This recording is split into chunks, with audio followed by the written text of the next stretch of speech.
Buddy, it is nice to see you again. Oh, here we are. Body Hat Weekly, y'all. Yeah, yeah. Yes, sir.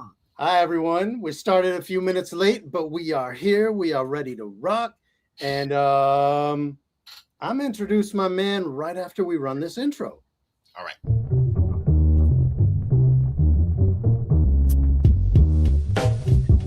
You know what? This might be the instrumental version.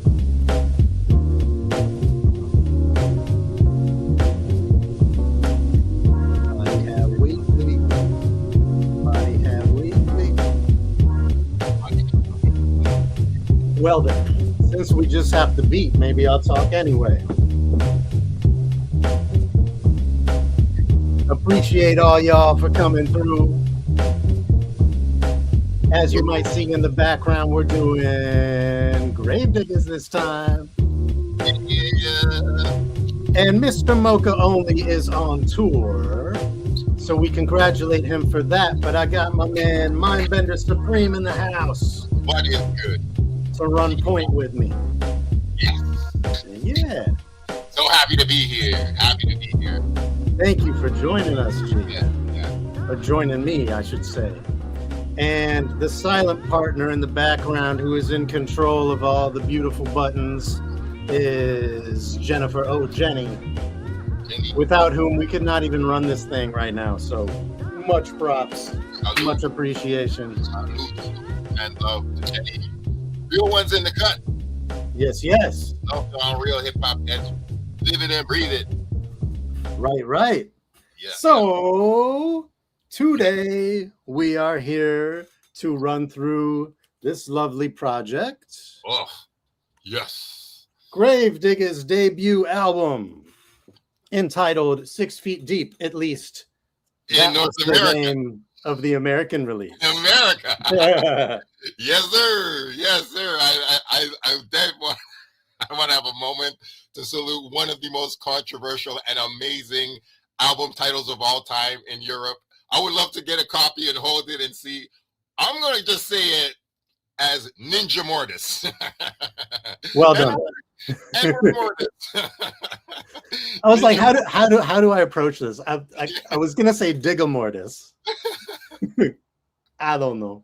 Anyway, I think it's probably clear why they ended up going with a different name for the official release stateside. But yo, this is crazy. Mindbender, do you want to run down the members of this illustrious quartet? I do, because I am such a massive fan. Gravediggaz changed my life when they dropped in '94, and I'm so happy to salute to the Resurrector. Salute to Prince Paul, yes, we got some freezing the going Undertaker. on. Oh yeah, you got me. Yeah, let's run the list again because it froze at your salute. It was Okay, a good freeze frame at least. Shout out Resurrector as the RZA, Prince Rakim, Prince Paul, aka the Undertaker, Poetic, aka Grim Reaper, and Fruquan, aka Gatekeeper. This guy. So, yes, the four members of, and in some extended family connection ways via Wu-Tang and such, Shabazz the Disciple and Killer Priest are kind of extra Gravediggaz. Yeah, so Paul you touch on an excellent point here because I don't know about you, but my very first exposure to this group was through Diary of a Madman. Mm-hmm. And so the very first Gravediggaz voice I heard was that of Shabazz the Disciple. And his opening verse on that song, which hit me like a freaking 18-wheeler. Wow. Well, and I'm not going to lie, I was initially disappointed when I learned that he wasn't actually a full member of the group because I was like, I want more of this guy. Yeah. However, I really like this album either way. It wasn't like he was sorely missed, but his contribution was amazing. So I totally agree. Totally agree. I couldn't agree more. Massive Shabazz the Disciple fan, man. That guy is one of hip hop's greatest slept on dudes, but he fit in really perfectly with this. And yeah. I mean, it kind of would have been like Wu-Tang Part 2. And, you know, they didn't decide to do that. But at the same time, I thought Gravediggaz is kind of, sort of, maybe the first rap supergroup. That wasn't like a crew of dudes, but like a collection of different artists that came together for. Think of what before they actually formed in 1991 and dropped in 94. So I can't.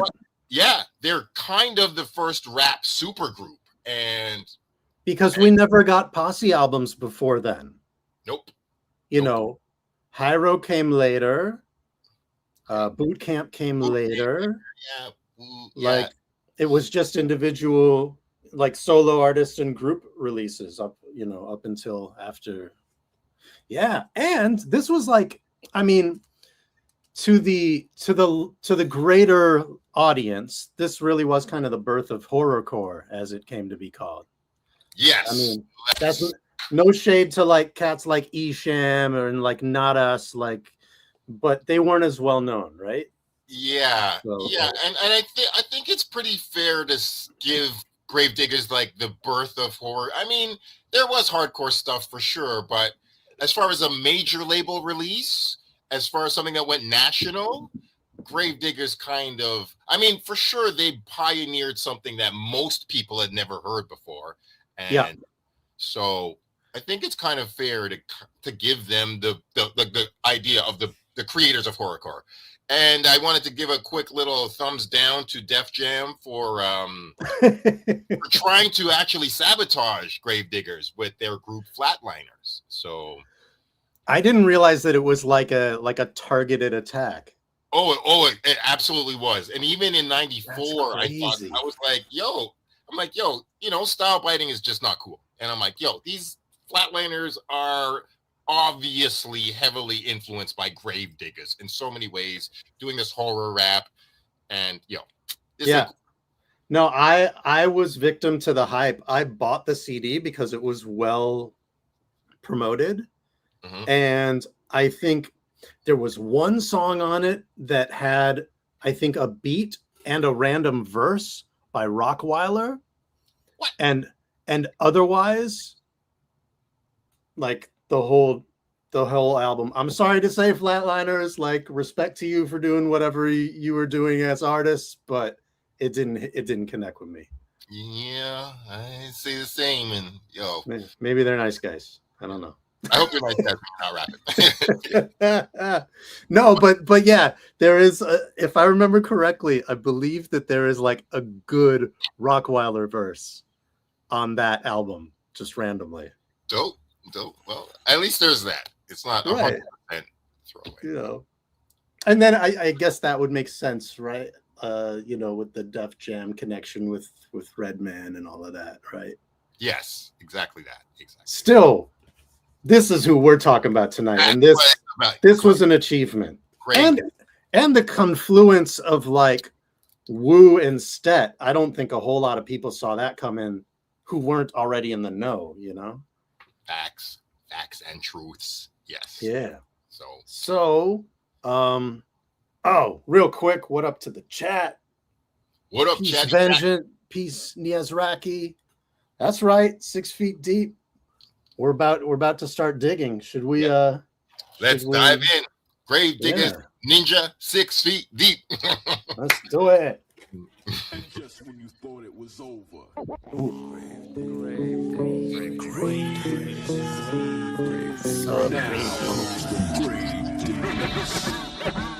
And just beware, 4 figures appear through the fog. Yeah, Gravediggaz cut like sword.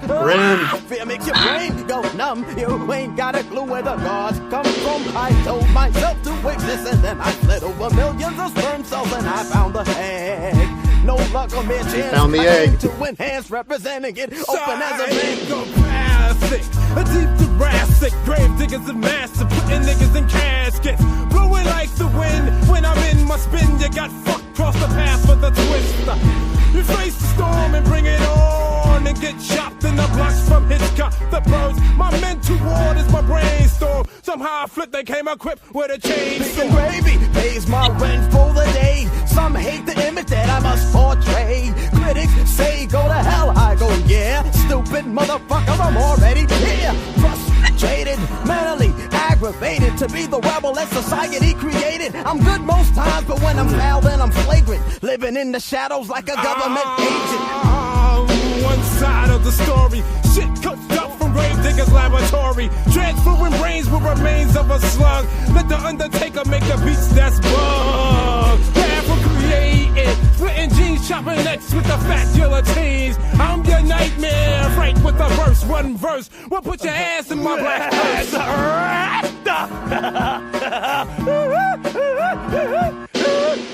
Wow. The trademark chamber. It's like someone digging inside your ear with a hanger. I'll inject my poison stinger to your finger of all your life forces. I'll drain you. I'm bloodthirsty, thirsty for sure. About to bloodsuck the same ones who bloodsuck the poor. You're not safe anymore. To all the holy spooks, I declare war. I'll dig them up from hell. Resurrect them from the poisonous worms of swine. I disinfect them. Positive energy activates.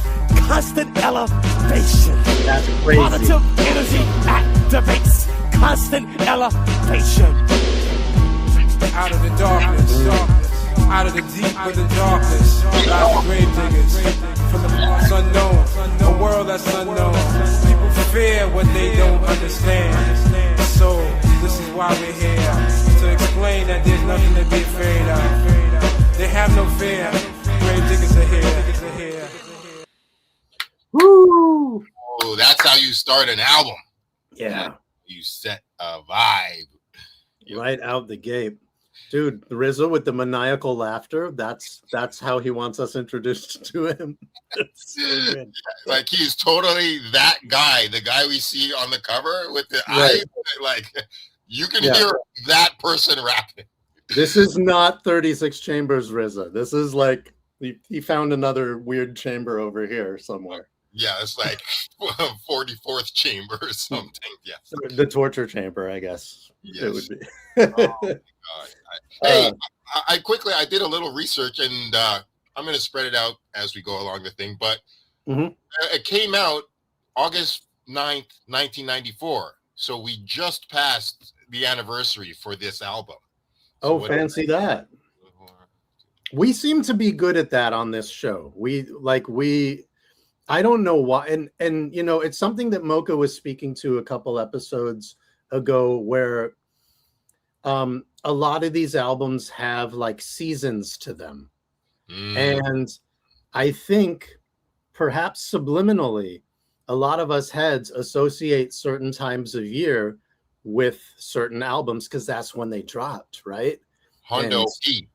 And I mean, you know, especially in the 90s, I'm sure you were the same way, but we were paying attention to like release dates and like we were trying to be there at the store when it dropped, or maybe at, you know, at certain shops that you knew were getting the shipment the day before and might put them on the racks in the evening before the official release date. It was, I mean, there wasn't this ubiquitous accessibility to infinite stuff at any point in time. So especially some of these albums, if some of them were imports, this might have been an import. I remember Freestyle Fellowship being a $46 import at HMV. Oh my God. It was the holy grail of cassettes. I'm like, I was a 15-year-old kid. I'm like, I can't afford a $45 album. And so it would be like an import, or if it's not like a mainstream major release, you would only get 5 copies in the store. And and like, yo, that's it. If it got sold out, then you'd have to wait for the next order. And then you'd be like, yo, I didn't cop the album when it dropped. So I got to maybe wait 2 or 3 months maybe. Or see, I think this is something that a lot of American cats don't quite realize and kind of need to give respect to Canadians for. And as like an honorary Americanadian, I can speak to this because I was living in Canada for the second half of the 90s. And I remember like albums would come out and it's like in the States, they drop and the CDs, you know, $12, $15, $16.99 if they're being really greedy. Yep. In Canada, if it was an American release, $24.99 and up. Facts. And it was nasty work.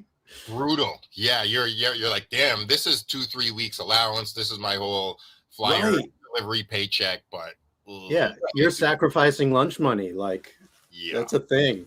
It was real. But it was always worth it especially if you got something like this. Oh my God, love it. Yeah. 100%. 100%. So what was I gonna say? Oh, RZA loves his acronyms, eh? Oh my God, I love RZA's acronym. I love acronyms, period. It's just like conveying such excellent. This was the first time I've ever heard that acronym for peace. And there's a couple of them, but at first when I heard it, I didn't even know he was saying peace. I was just Me neither. Positive energy activates constant elevation. Yo, that's a cool saying. Right. And you're like, okay. And he repeated it, and it still didn't sink in the first few times. Yeah, you're like, all right. And it's like he puts it at the end of his verse. He's like saying peace. Where you're like, okay, well, you're just making a phrase that's pretty dope and scientific. Right. Yeah. And the juxtaposition of that with like the extreme violence that they were just finishing displaying. Yeah, he's like, stab, peace. Right. Yo, riddle me this. I don't know if you were aware of this or if you had it or if you knew anyone that had it. And I don't even know if it was, I think it was for one of the singles on the album. I don't know if it was for the actual LP, but there was like this vinyl release that a lot of people consider grail from this album. I don't know if it was the LP or one of the singles that was a clear vinyl with like red liquid in it. Yes. With like blood in it, like moved around as the record spun. Yeah. Yeah. I obviously I don't have it. If I did, it would be on my wall. But yes, I do remember seeing that. And that was the first time. I think somebody just did that with some water. Like did it with a blue in vinyl. Like just last week, somebody redid that idea. Yeah, I saw something. I saw something on Instagram, I think. Yeah, exactly. Yeah. And it's like, hey, looky who that is. Hey, what up? Who that? Hey, buddy. Surprise. What's up? Sorry to drop in, man. I was getting ready to do a show, but I looked at the time. I said, "Oh, I got a time to at least drop in and say hi to y'all." Love it. Hi to y'all, ladies and gentlemen. Mocha only. Oh, Miss Oka is only. So what are we talking about today, fellas? What you got? Oh, Gravediggaz, dope. Yeah. So we were talking about the crazy limited vinyl release that came out that was clear with red liquid in it that moved around when the record spun. I didn't know about that. Yeah, it was quite groundbreaking at the time, and it was very hard to find, probably even harder now, because who's getting rid of that, Nobody. Is that Jenny backstage? Jenny's backstage. She's working she's working the crossfader for us. Yeah. tight. What up? Yeah. He's down. It's a team effort tonight. Yes. So I'm gonna see you in a few days, sir.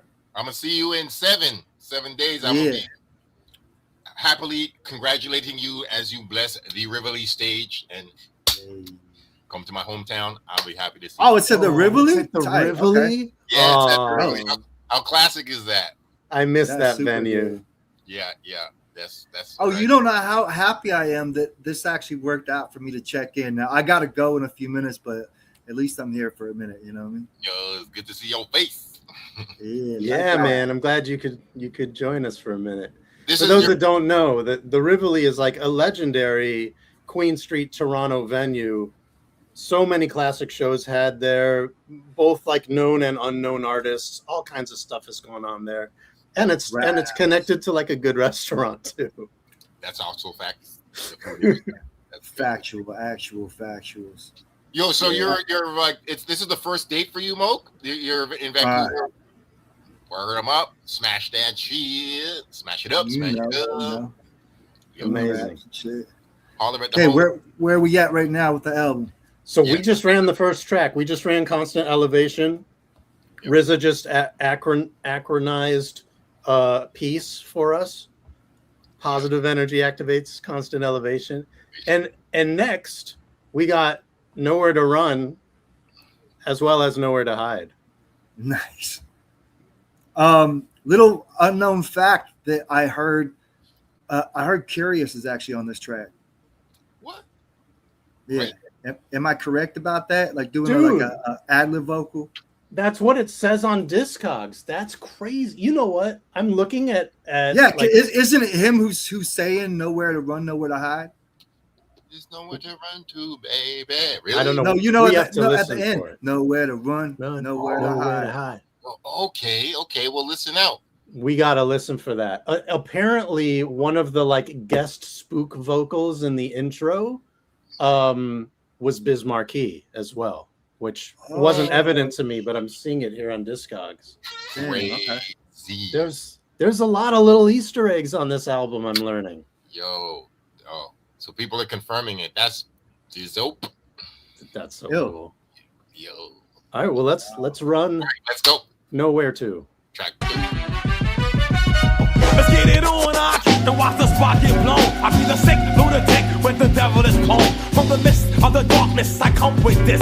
Hitting straight to the chest like a primacy mist. Resurrector, yeah, the fanatical type. I'm like a bat in the night when it's time to take flight. Here I am in the flesh, and yes, I'm obsessed. I'm obsessed by the sounds the track possess. Intellectual, killer, special, majestical. Open up the devils, have them hanging for my testicles. Nowhere to run to, baby. There's nowhere to hide. Fuck it, another day, another target. From here to Nantucket, MCs kick the bucket. I'm rugged and rough, blowing up till I bust. While other rappers is flatter than a white girl's butt. I manifest my name and the reason I came in the first place. Word, shake your brains like an earthquake. A lot of people admit that I am raw high. Cover my ass like a V.I.M. store. My doors are real wicked like Dharma. A whole alma mater for niggas is like a meal ticket. It's nowhere to run to, baby. It's nowhere to hide. Yo, as a child, a bad seed was on the prowl.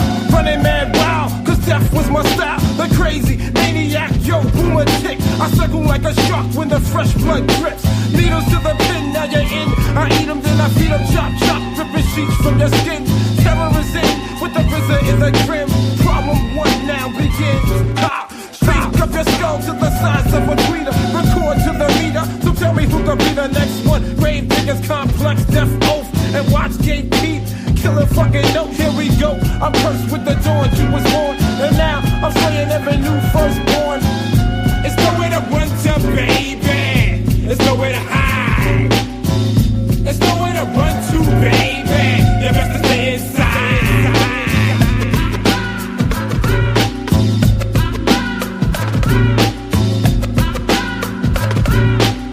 You best to stay inside. Here comes the drastic. Psych. Tactic of rapping, you bastard, and prepare your casket. Death is a final step when y'all step to intercept the rap of a brother who has kept his status. Stop the madness, that is. I flow just to show that black. Y'all can know that me being whack is like now so Kojak. Eruptions of volcanoes occur when I speak, try to twist my dialect and get caught by tornadoes. There's nowhere to run to, baby. There's nowhere to hide. There's nowhere to run to, baby. You best to stay inside. Nowhere to run, nowhere to hide. Nowhere to run, nowhere to hide. Nowhere to run, nowhere to hide. Nowhere to run, nowhere to hide. 'Cause there's nowhere to run, 'cause there's nowhere to hide. 'Cause there's nowhere to run, 'cause there's nowhere to hide. And just when you thought it was safe to make records, the bottomless pit, the RZA, the keeper, the reaper, and myself, the undertaker. Born gravy all on your brains, you know what I'm saying? And this one goes out to all of those who thought the Gravediggaz would fall, all those who forgot to take no-nos, all the low-life snakes and liars. You know who you are. And to the A&R who couldn't understand the product, now who's on top.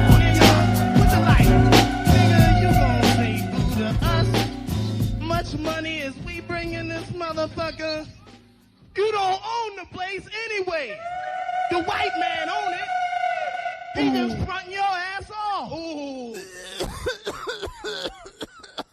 Oh. Pouring gravy all in your brain. Oh, nah, that wasn't it, though. Word? Shit was good, but that was Yo, not money. it. That was Yo, money. I bet. So check this motherfucking hypothermic shit out, boy. This shit is from the motherfucking malted fucking rocks broken down, boy, in its purest form, man. Check this shit out. Have some of this shit. Take a puff of this shit. What can I hear? Hypodermic, you turn it, you pick it up. Yo, I mean, with RZA and Prince Paul, Prince Paul probably number one, but like these guys, you're getting quality skits. You're getting actual cinematic sound between your songs, or sometimes in the songs. And Yeah. yo, like these guys make movies. RZA is literally making movies now, so this is obviously not a surprise. So, and Prince Paul, A Prince Amongst Thieves remains, I think, the number one soundtrack, audio, visual movie compilation concept album. Brilliance. You know, that's a good point. Those two were arguably the most cinematic producers at the time. Yes, sir. Yes, sir. That is a crazy combo when you think about that. Damn, you're right, man. The top two was the one. The top twoist, the most uppest. Yeah. The damnest up. No, I can't think of any others really. Yeah. In underground hip hop, no. For sure. Yeah. Cinematic, nah. Yeah. Like really thinking about the visual aspect of the music that they're making. That's a thing. That RZA Wu-Tang Psych Out was It's so good. Yeah, like what other song does that? What other crew does that? Psych, no, not that group. Like what are you? Thought I was gonna rhyme. RZA, you a genius. Right. You a genius. It's the music version of what Saphir did on Casual. Exactly. That's so good.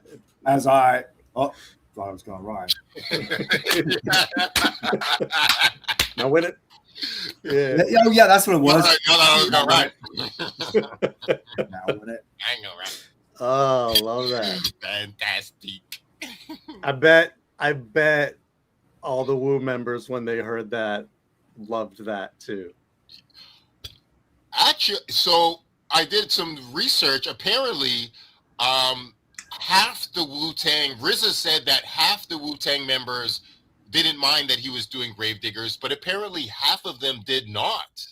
And they're that doesn't shock me. Yeah, it's like at the beginning times when they had the 5-year plan and they're like, nobody can really rap with anybody else. And like Method Man revealed that he got in trouble for making the What with Biggie. He's like, yo, some of the dudes were like, yo, we're all supposed to stay together. No Wu guest verses to people who aren't in Wu. And Meth is like, I snuck out to make the What with Biggie. We did it in one night and I came back and it was a classic song, obviously, but like some of the Wu members were kind of mad. So I just found out. I have a feeling that was maybe a common thing back in the 90s, you know what I'm saying? Loyalty might have been looked at a little differently. Not just loyalty, but like your brand, right? Mm-hmm. Not straying too far from your brand, right? Yeah, for sure.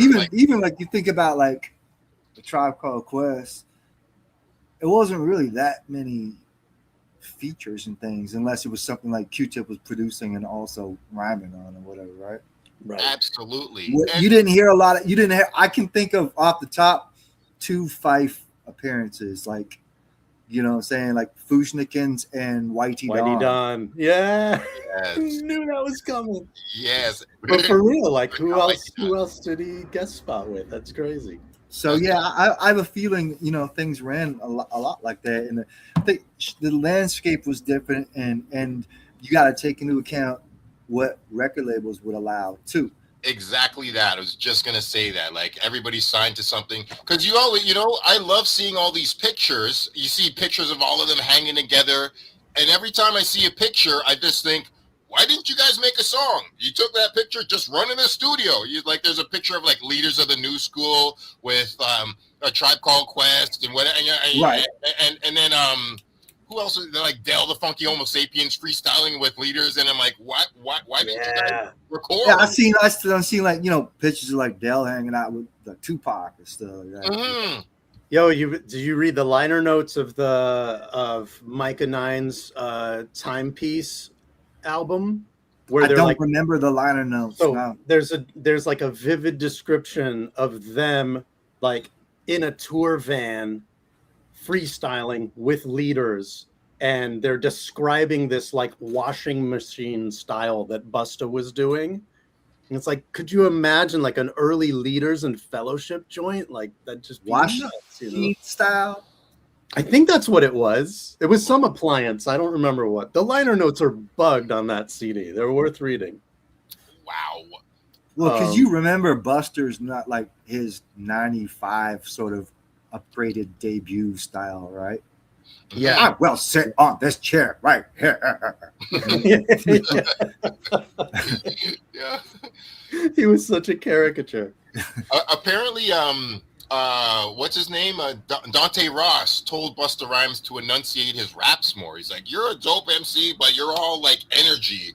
We don't even know half the words you're saying on Scenario and some of your verses on the past." That was my trouble. That was my trouble with Future Without a Past, because I couldn't really peep what Busta was doing. Yeah, you know, you hear him and you're like, "This is sick. I don't know what he's saying. I'm making up my own words. Like, it sounds dope, but I literally can't. I can't comprehend what he's articulating." He fixed it a little bit on time. Yes, he definitely did. Yeah, yeah, there were some very like gruff syllables. Even when like even his verse on Scenario, like there's a little passage where he's leading up to rhythm is in sync, the rhyme is on time. I'm not exactly sure what touch you in a turban. Yeah, and I. What are you saying, sir? Yeah, that part. It sounds fantastic. What the fuck is he saying? Nobody knows what he's saying. Hey, yeah. At the same time, you had a cat like Denko that was very discernible in his diction, but you still don't know what the fuck he's talking about. Zero. I love that verse. Which I always love that in hip hop, because you'll figure out little pieces of it as the years go on. Yeah, exactly. Right. The gift that keeps on giving. Yeah, those little cryptic things. Oh, that's what he was talking about? Yeah, perfect example. De La first album, entire album. God. What? Yeah. What did they say? Obscurities like abound. De La's like, we're not letting you know what we're saying. You're gonna hear dopeness, but we're.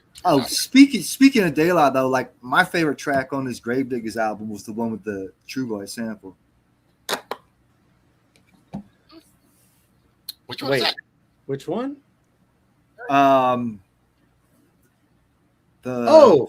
Tripping.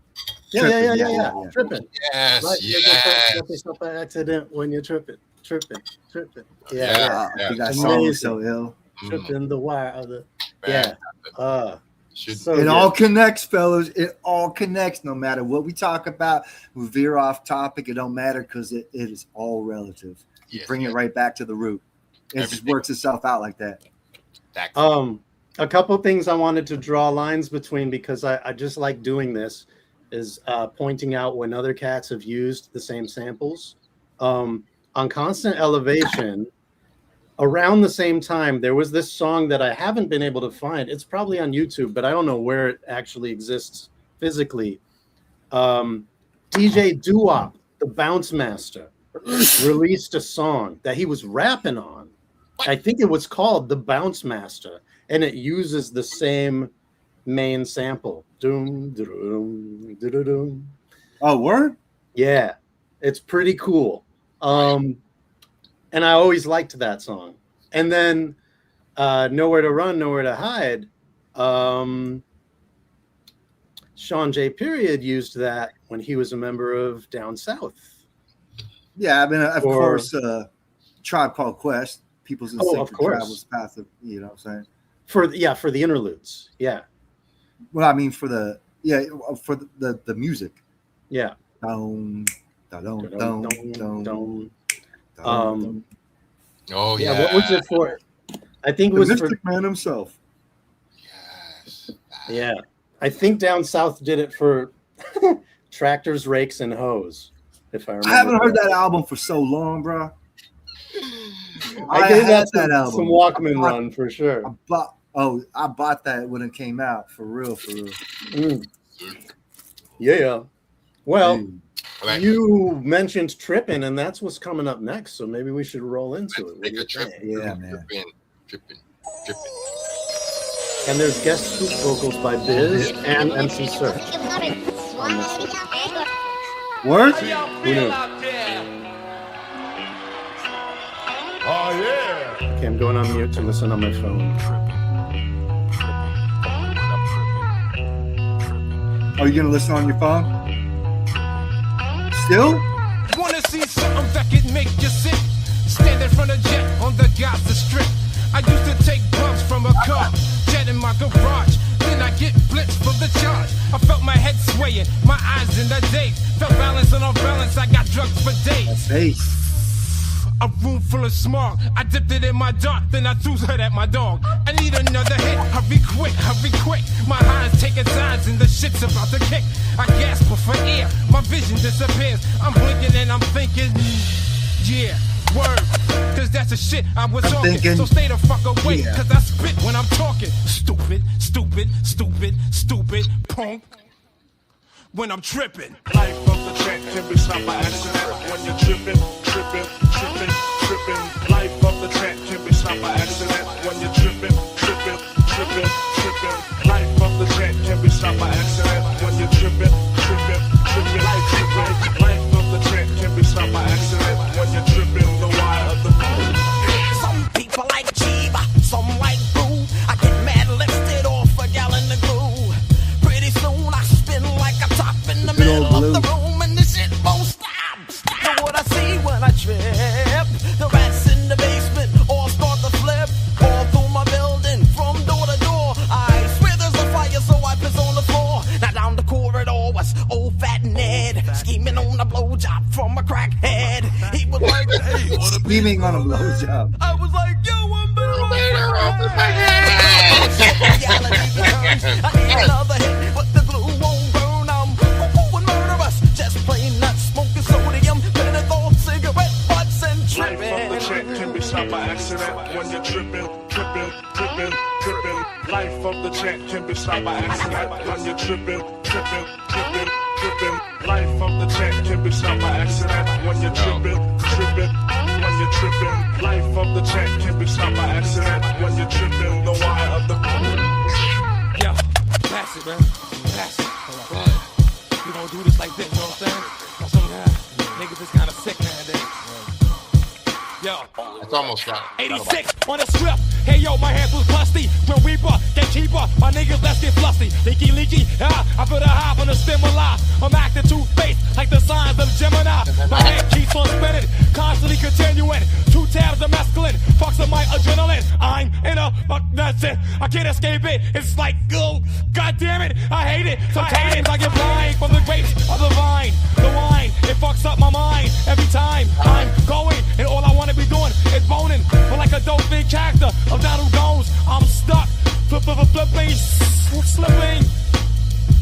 I'm tripping. track can be stopped by accident when you're tripping. Life of the track can be stopped by accident when you're tripping. Life of the track can be stopped by accident when you're tripping. Life of the track can be stopped by accident when you're tripping. Life of the track can be stopped by accident when you're tripping. Life of the track can be stopped by accident when you're tripping. Life of tripping. Life of the track can be stopped by accident when you're tripping.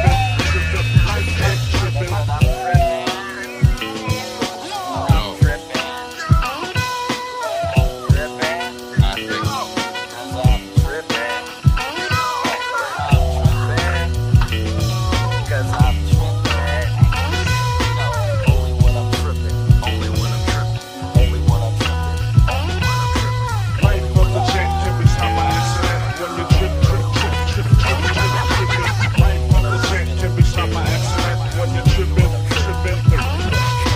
Life of the track Somehow they end this song. So good. Yeah. Life of the track can be stopped by accident when you're tripping the wire of the pole. Perfect little horn stabs, eh? Oh, Yo, the mix on this album too, man. That's worthy of mention. Yeah. Yo, you literally took the thought out of my brain. I was like, this album is 32 years old, and it still hits like a hammer in the head, like Mhm. bangers. Everything sounds so fantastic, truly timeless. Oh, so good. So I love the scratch on the first count of the bar. yes, There's so many like cool little sonic implements that they've included here. yeah, just the And subtle everything's little so congealed and emulsified, you know. Yes. juicy. Yeah, just the tiny little details that they sprinkle through everything. Every song, basically every song's got a nice ride-in intro, a nice vibe out outro, pre-chorus, post-choruses, double, like Chorus. just clever, excellent. Yes. Excellent. It's all very well incorporated. I gotta shout out Antoine though, like poetic, saying that his style reminds him of Old Dirty Bastard. Brilliant. Brilliant. That parallel is apt and apropos. Yes. I'm glad you called that out because I was gonna mention that comment too, and then my mind went. That is so factual. Yeah. And there's only a few people are honorable enough to even be given such a high, where it's like you're not biting ODB or you're not like wanting to be, but yo, quick, tiny little story. Did y'all know about how much ODB and Akinelli had beef? Do you hear about that? What? No. Yo, apparently Old Dirty Bastard used to run up and punch Akinelli. They used to physically scrap multiple times. Like, I'm not even, they're like, somebody was saying, I think it was RZA. RZA was like, whenever Old Dirty Bastard saw Akinelli, it was on-site beef. Like, run up. He goes, one time he was rapping in Miami, ODB runs up and attacks him on stage while he's rapping. Wow. And he's like, yo, ODB did not like Akinelli. And I'm like, I don't know if he thought there was maybe like a style stealing thing a little bit. Nah, word. I don't know. Yeah. They too different, man. It must be something personal or some shit. I wonder. I mean, Akinelli did the aw. Yeah. Yeah. It's pretty different. Yeah, but it's a rhyme. But I think he did kind of have like an arrogant energy about him, and maybe ODB just straight up hated that. I don't know. Every rapper had an arrogant energy about him. In ways, though, like there's different ways that you know what I mean. Like everyone thinks they're the best, but I don't know. Yeah. Funny. What am I? You know, I'm. It's all a bunch of conjecture when it comes to me. So if I don't say I'm the best, then tell me who the hell will. My favorite is when Cameron said I'm the best, just not promoted right. It's really good. Yeah, that's a good one. Yo, quick really shout out, Touch. I see you, Touch. I see you, big doggy dog. Love you, Touch. Yeah, what up, Touch? What up? Edmonton, and Touch, your comment is right. Tomorrow. It was one thing from Prince Rakim to Wu, but it's a whole nother thing from Prince Rakim to Resurrecta. Yeah. Yes, that's true. Yo, I'm happy to have stopped by, but I gotta go. I gotta run to the club and set up my merch and shit, man. Yeah, and you gotta take a shit before you rap. I just did. Oh yes.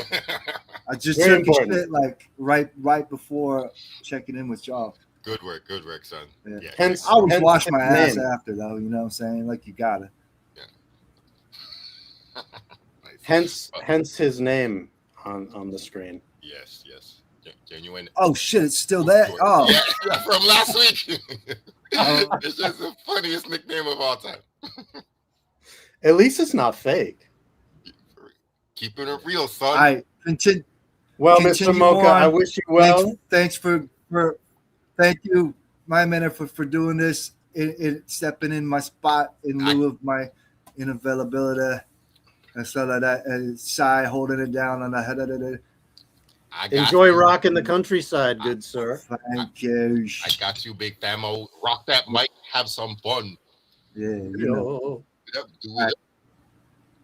As for all the hatters, thank you guys for still being here week after week, and I'll see you soon. It won't be next Wednesday because I'll be in God knows where then rapping. But yeah, there'll be a program. All right. Nice. Check him if he's in your town, y'all. Yeah, Canada. I'm going to Canada. Peace. Going to Canada from Canada. Peas and boops. Peas and boops. He's going to downtown Canada soon. Yo, there's like 100 people there. Yes. I mentioned downtown Canada in a rap once. Fun. Fantastic. Yo, is that by Moose Jaw? Yeah, right. Like, I think it's Regina. Regina. Sweet. Yes. Hey. Okay. Well. All right. What's next? What we got? That next? was awesome. What is going on? So I don't know about you. I didn't really I couldn't make out the sounds, the distinct voices of Search or Biz in there, but that's what it says, that they were there. Cool. They call it all of these credits. They say guest spook vocals. Fantastic. Fantastic. Yeah. Well, that means hovering in the studio. All right. Yeah. Okay. So what's up? Next is 2 Cups of Blood. Yes. Was that an interlude or what was that? It's like a song interlude. This is one of my favorite bangers. Oh my God. I just found out there is a sequel to this song, 2 More Cups of Blood. Yeah. It's not as good, but they did make a sequel to it like 18 years later. Like it came out, I think in. Oh, wow. Yeah. Like 2013 or something like that. So like not even on like the 3rd album, but like. No. Just next. Yeah. They made a tribute to this. Because this is such a fantastic song. Oh. Wow. Song interlude. Hey, yo, Reaper, those kids out there seem mad thirsty. You got something for them to drink? Yo, we could wet up 2 cups of blood. Arm to the leg, arm to the head. Yo, beat the resurrect the mental dead. G to the R to the Y, M Reaper. As I get deeper than a grip, resurrect kid. Don't go against the grain, man, slang is my thing. I'll leave the hearty party with a bang, buzzer boom. Check my tune, it got you hyper. Don't give a fuck about a sucker C cipher. As you decipher the tricks of the viper, swine is lethal, is evil. I am original. We can build upon the ill form and keep all your brain cells warm. Hocus pocus, yo, what's the focus? Weak techniques should speak, the shit is bogus. Even in a mortuary, science of bloom, as I seek the gnaw from the womb to the tomb. Yo, deadly, yeah, get ready. Here comes the styler, wilder than Freddy. Cause the cougar, boom, I do ya. Just to let you know, Gravediggaz coming to ya. That stinking rotten, your brain cells forgotten the past. You had your boomerang now you hate your naughty hairstyles. I guess you figure the texture is too wild, child. 2 cups of blood, boy. 2 cups of blood, girl. Alright, drink that shit up.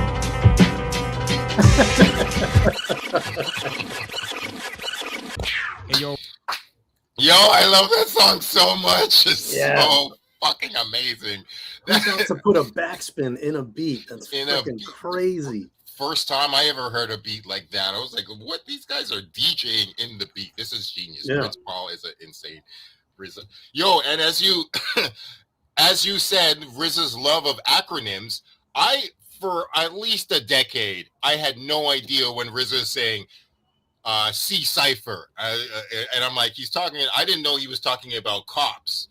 Don't give a fuck about a sucker C cipher. C cipher punks. Yeah. C cipher punks, and I was like, I don't know what you're talking about, dog. Yeah. Anyway, I don't know. Is that him? Because I've heard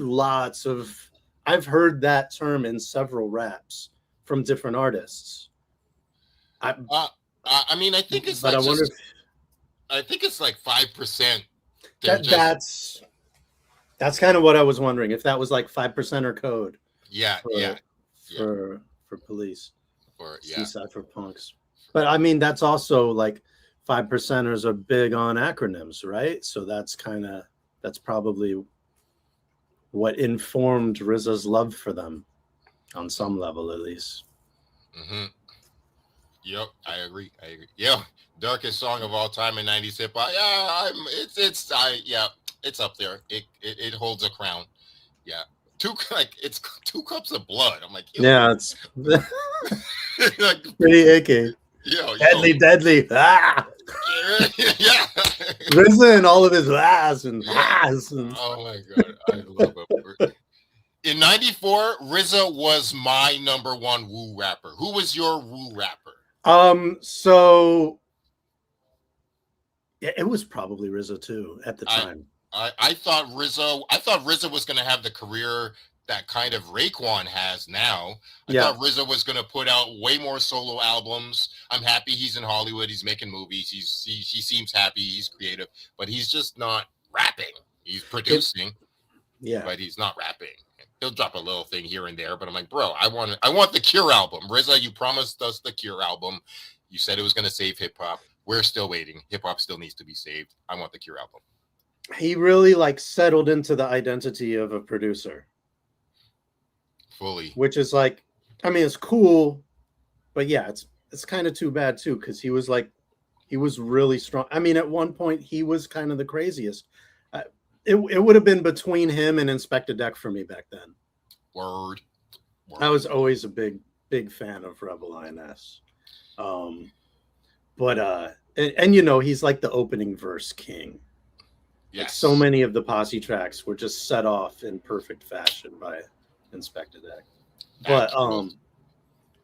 But yeah, no, I think what really cemented it was Camouflage Chameleon. Yes. That verse to me was just like, what, like, you already got your wife and children. Yeah. Oh my God. Yeah. He was the prominent, dominant Islamic, Asiatic, Black Hebrew. Like, just run on that. Just 5% wisdom, run on sentence. Yes. I don't know what's going on. Yes. Yes. Keep going, RZA. Yeah. Yes. Combine all of those things. Let's go with it. Yeah. Mine was RZA, and then I'd probably say, probably Method Man. As far as my woo lovers. My favorite now is Method Man. This is what I'm saying. Yeah, I think now it's Method Man or Ghostface. And I got to shout out my brother, because my brother was a Ghostface fan from back in the day. Oh, my brother was like, his 2 MCs were Ghostface Killer and Black Thought. And I'm like, bro, like that's who he was loving in 93, 94. And I'm like, dog, now people love those rappers, but I'm like, you were on them way back in the 90s. So no, I mean, nobody was celebrating them as like goats back then, for sure. Nope. It took forever for people to realize how crazy Black Thought was. Forever. It's so weird. Like, it took absolutely forever. People are like, they discovered him at the Funk Flex Freestyle, which was fantastic, which was like 6 years ago, 7 years ago. We're like, yo, the Roots have like 15 albums. Like, right. It's like, dude, he was doing this in Distortion to Static. Like, there's nothing new. Like, he keeps getting better, but like, he started at a very high level already, you know. Already, like, did you hear Ella Delph Half-Life, sir? Crazy, fantastic work, But yes, Touch, of course. Had to jump around, man. And shout out to Master Killer, because Master Killer is related to Nat Turner by blood. Oh wow, I didn't know that. That's very cool. Which is like, that is insane lineage, insane. So.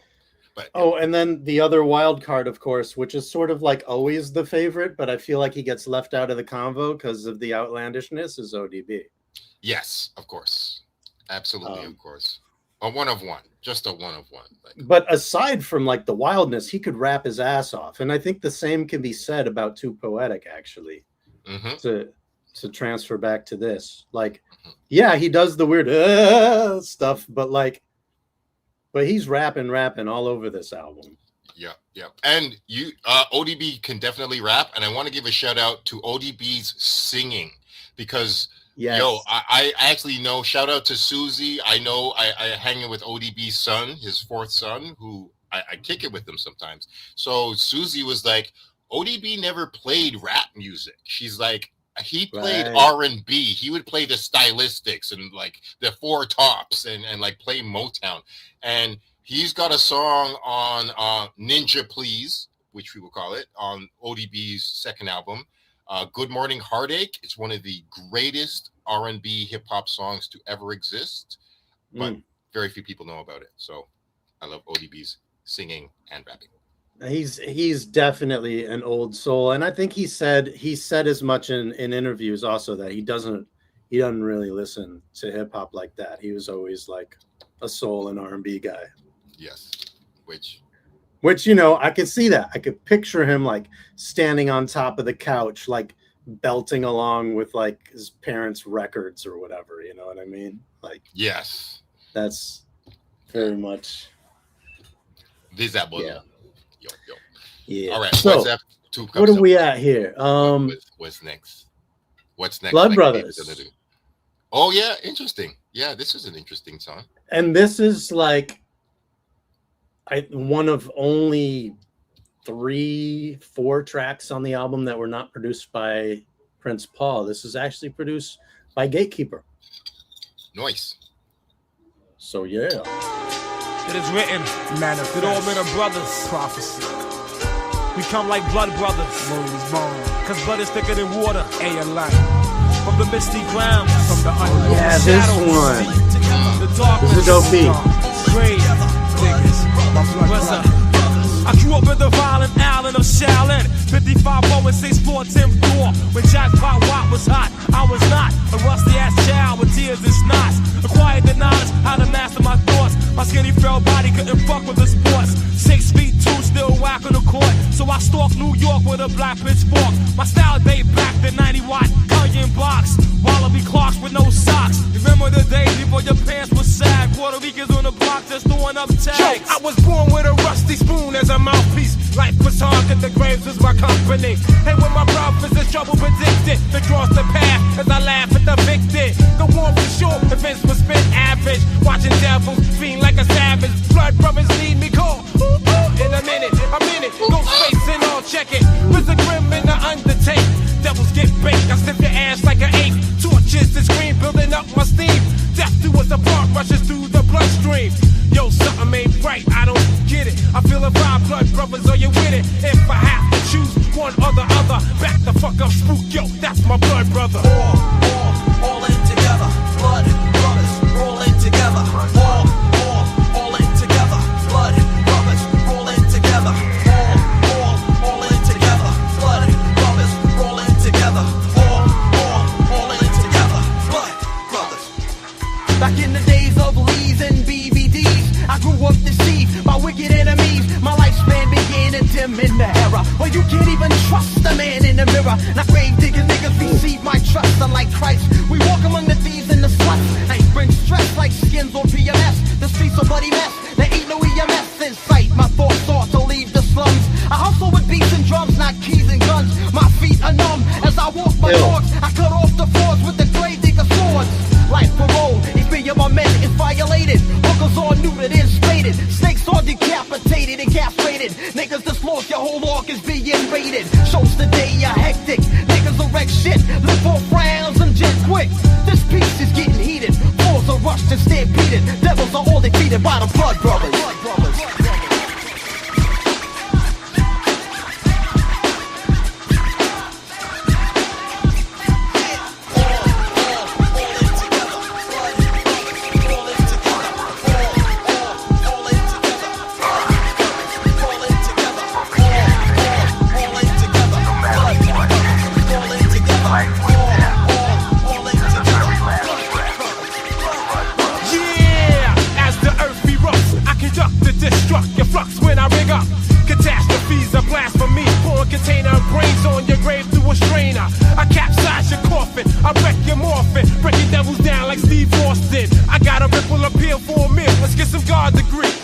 blood brothers hard to be.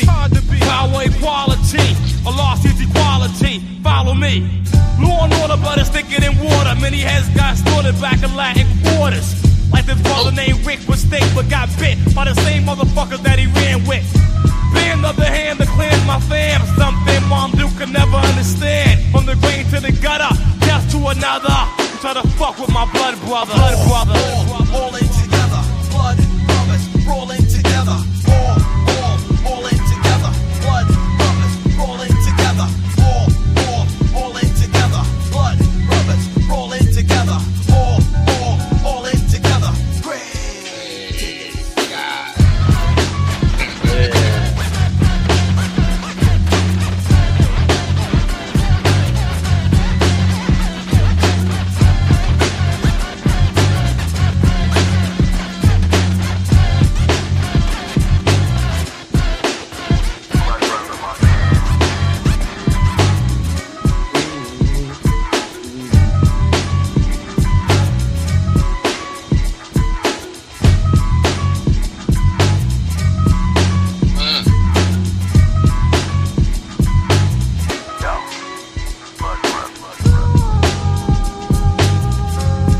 Yo, So that is his one production credit on the album, 60 questions.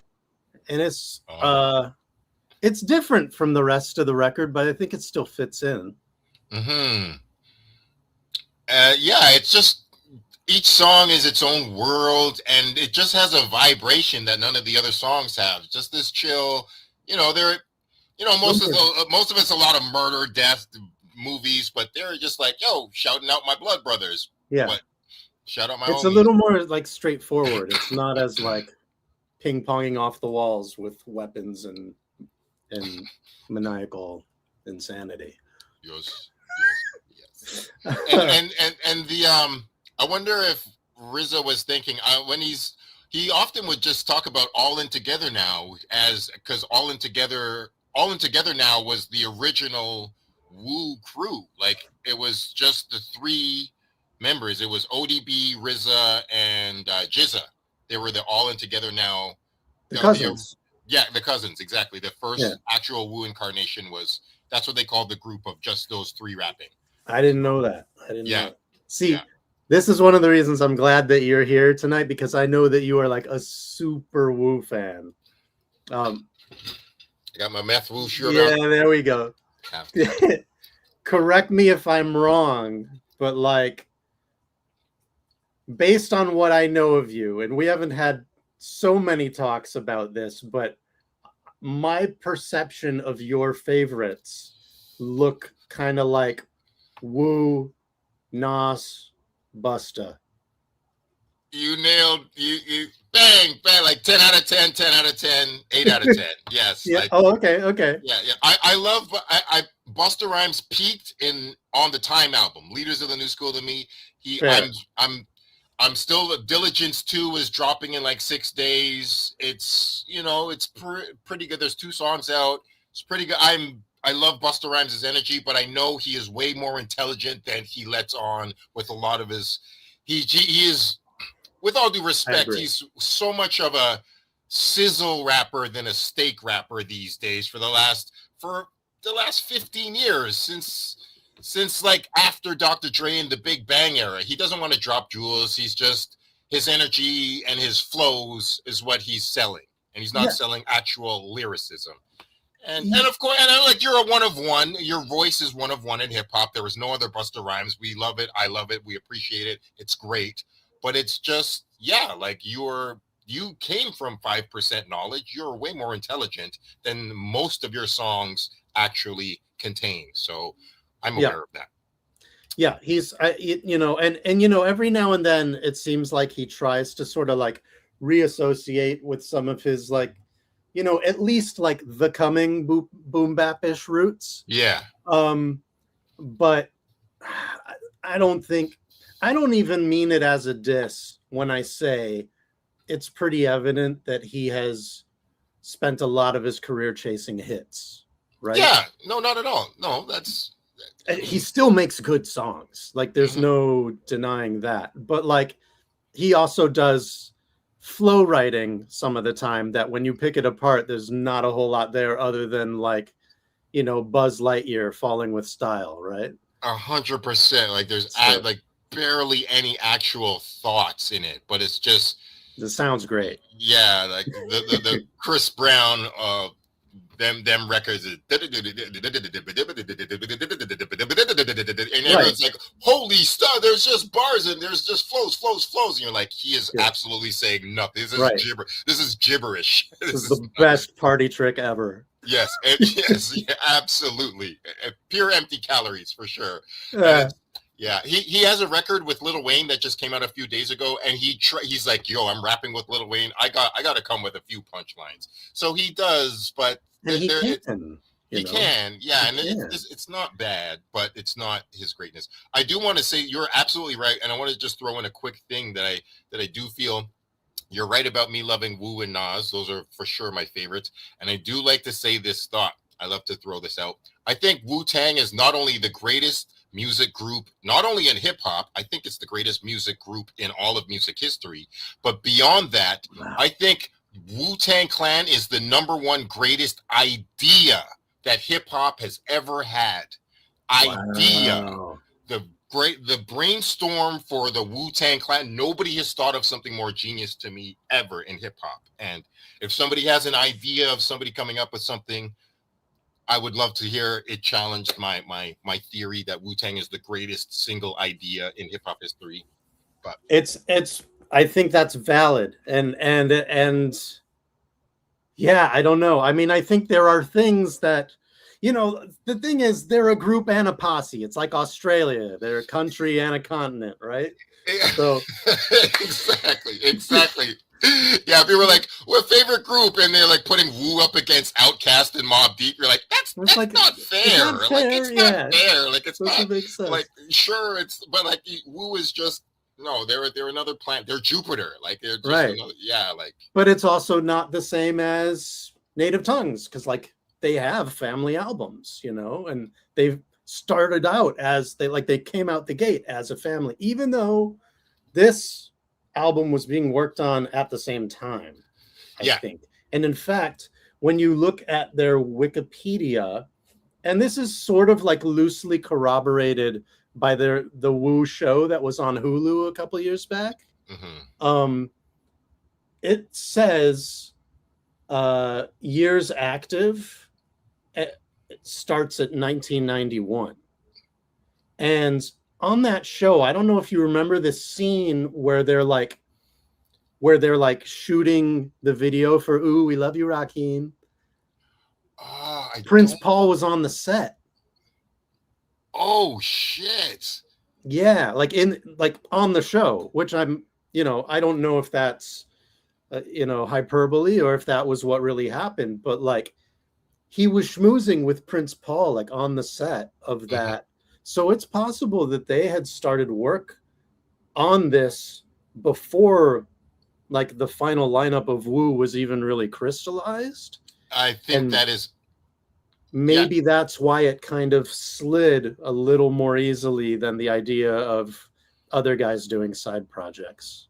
I think you're absolutely right. And I mean, these guys, the Gravediggaz came together because all of them got fucked over by labels. So like, like at 91, like RZA got fucked over for when he did Ooh, We Love You, Rakim. That they dropped him up, and they also GZA when they fucked him up when Words from the Genius and Pass the Bone, and Russell Simmons fucking over Prince Paul because Prince Paul wanted to do Doo Man Records.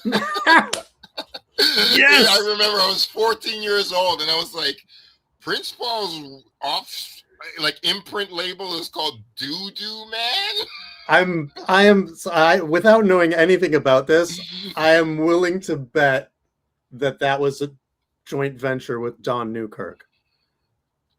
Wow. Because they were like this, right? Interesting. You're right. That's possible. I did just recently find out that that's how Poetic came in, because Poetic was susigned to release something on Doo Man Records with Prince Paul. But so that's how Prince Paul met Poetic.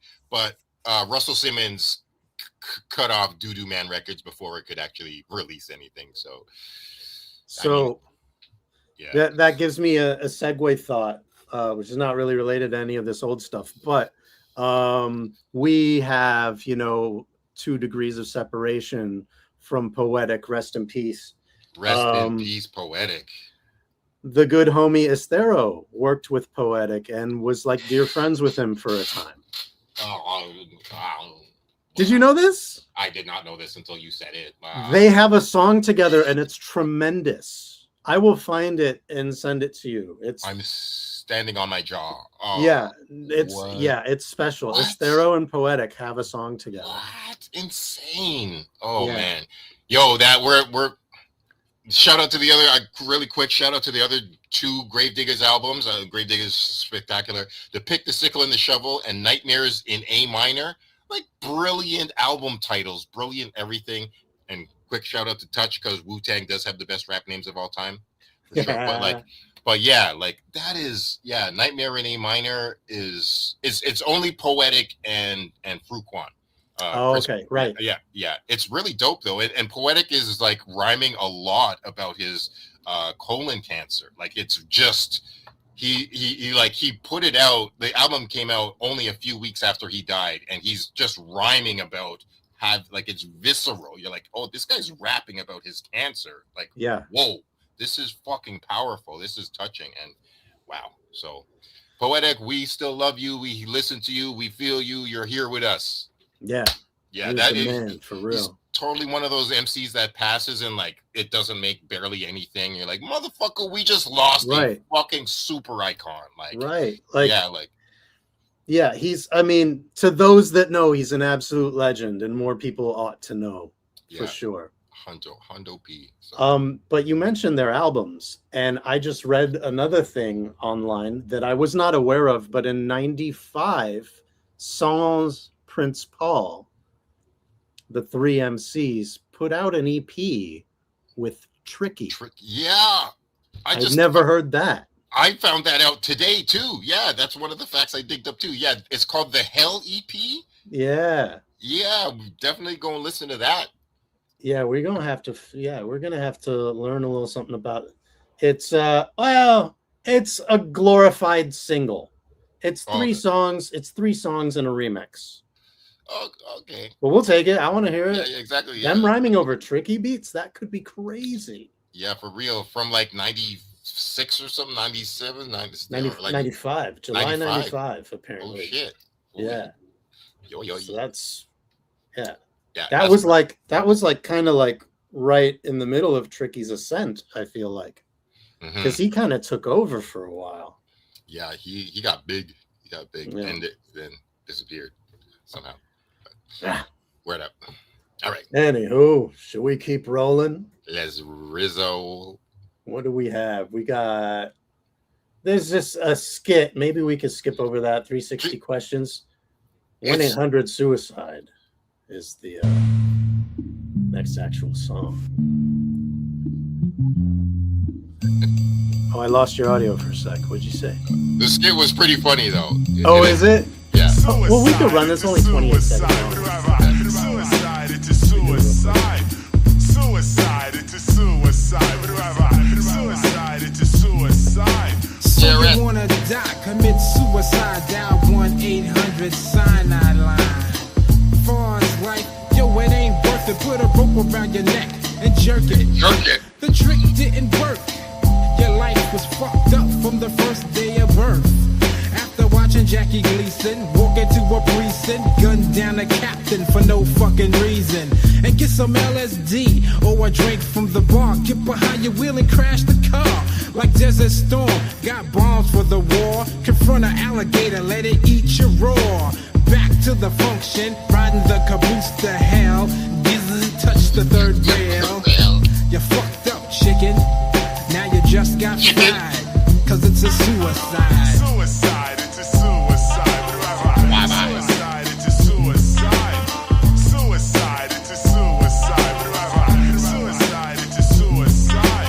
Hey, you little rich kid, what's your beef? Come and tell the Grim Reaper all of your grief. You asked for a Benz and you only got a Jeep. Your pops got ends, but yo, he You're a bastard child, you think. Mom and dad are white and your dog is ink. Maybe you're Sicilian with a 10, but you hate lasagna and the pizza man. Now you stand on the grave digger lot. You're singing the blues about the rough life you got. Not, you don't wanna live no more. I guess you're really ready for the graveyard tour. When you get home, just seal up your windows and your doors. Turn the oven on high for about 4 hours. Light you a blunt, kiss your ass goodbye. You gas yourself, cause it's a suicide. Suicide, it's a suicide. Suicide, it's a suicide. Suicide, it's a suicide. Suicide, it's a suicide. Suicide, it's a suicide. Suicide, it's a suicide. Suicide, it's a suicide. Suicide, it's a suicide. Yep. I've said it before and I'll say it again. Life moves pretty fast. You don't stop and look around every once in a while, you could miss it. 6 fucking devils stuffed up playing brave guard. Had the fucking nerve to try to enter my graveyard. I'm the resurrector, be my sacrifice. Commit suicide and I'll bring you back to life. The first was convinced. Stuck a water hose in his mouth, fat full blast so his head can explode. Second one said, that's good but I could top it. Put an axe up to his head and then he chopped it. Blood shot out in every direction. The rest didn't know what to do. I made suggestions. Put a slug in your mug, overdose on a drug. Wet your hands, stick a knife in the plug. Or play like Richard Pryor, set your balls on fire. Better yet, go hang yourself with a barbed wire. 3 and 4 fell deep into the spell and ran to the zoo, locked themselves in the lion's den. Number 5 said it ain't worth being alive. Smoked the dust swain, mixed it with cyanide. The only one who escaped was number 6. He went home, sat in the tub and slit his wrist. Yeah, more graves today. Goodbye, there's no need to cry, cause we all die.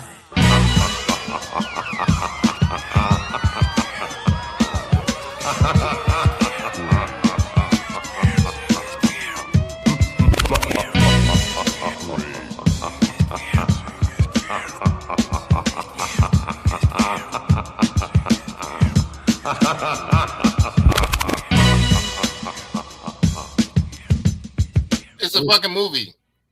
Every song. Yeah, it is. Yeah. Yeah, it is.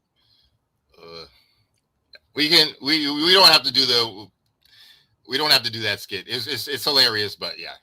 Yeah. This is a long album, and I love to talk about it. So we got this. We're not even at the end of side A. We have one more song before the end of side A. Come and tell the Grim Reaper all of your grief. Awesome song. Maybe this was the vinyl that had the clear liquid situation. It might have been, because I think this was the 3rd single. Yeah. But yeah. What a song, man. So creepy. That guitar, so good. Oh man. Yo, I had this thought. I'm just gonna throw it out there. I've always wanted to say this. I'm like, I wonder how KRS-One felt hearing his sound. Like, I always wonder how certain dudes feel when other cats sample them. And like you're in a classic song, you didn't rap on the song, but you were sampled in the song, or you're like your vocals, your voice, or like a line you said is in the song, and people like, hey, yo, like Trugoy, how do you feel being a part of Trippin' and KRS-One? How, like, yo, man, how good would that feel? Like, you're an integral part of it, and you didn't have to write a verse or nothing. No, and you might still get a little something broken off. I don't know, maybe or maybe not, but you're still part of the song. Like, Chris has gotten to live that experience many times over. Exactly, right? And he's been used so many. Yeah. See, I'm like, it must feel real good. It's got to be, right? Like, regardless of your own songs, like, you are cemented in the fabric of this whole movement. Yeah, like, you're not a gravedigger, but you are a integral part of Gravediggaz musicality. Like, right. And this song in particular is sort of like one of their like poster songs, right? Like, yes, absolutely. It's one of the few that like even a casual fan would know. All right. Well, All right, what's next? I'm feeling sensitive to Jennifer O'Jenny, who is working the controls in the background, and I'm so grateful for her contribution to this. Thank you, Jenny. But let's try and keep it rolling if we can, because I don't want to keep her up too far into the wee hours. Got you. Yes. Yeah, I'm not going to talk.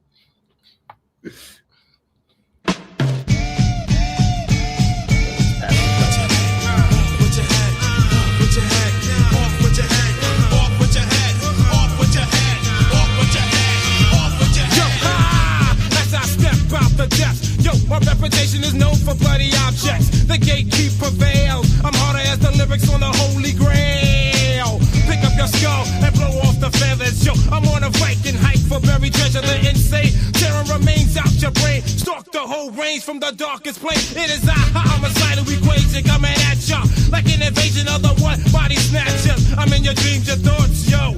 Everywhere you walk, when you speak, that's the grave digger talk. Your devil's approach, you get roast. Can't plant seeds on a grave with dead folks. From the darkest level of death, raise up past the shovel and step. Check it, up on the bottomless pit. This is it. Undertaker make beats and shit that sounds sick.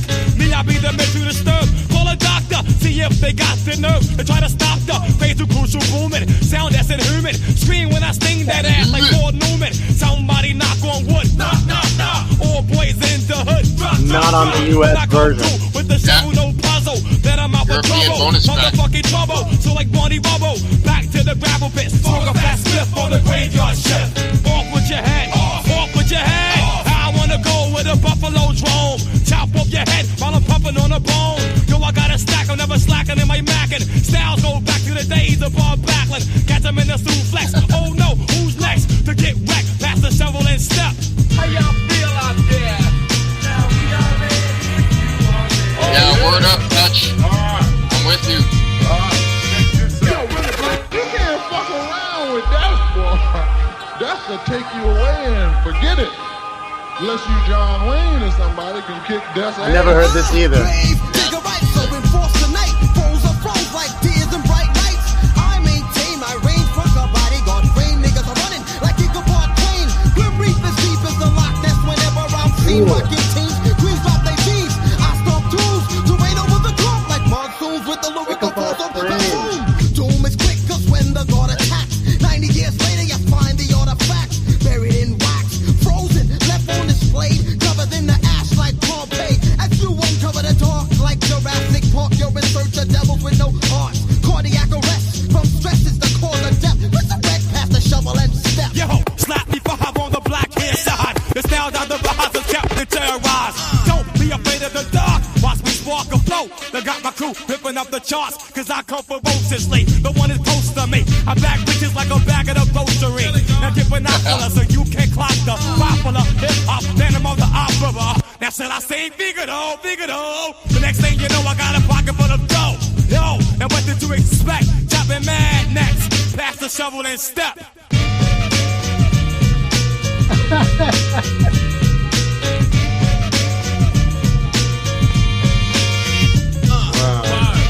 Gravediggaz, boy. Yeah, better bring your Weird own blend of forces. Chopped up bodies all over the floor. It ain't no cure. Chopped up bodies all over the floor. It ain't no cure. Chopped up bodies all over the floor. Agreed, Bird. Bird. Yeah. Yeah. Bird up. Great. Word up. Agreed. I did not expect to hear a Gravediggaz song that I've never heard in my life before, but I never heard that. And Samesies. wow. Yo, shout outs to C-Doc who uploaded the album for this episode.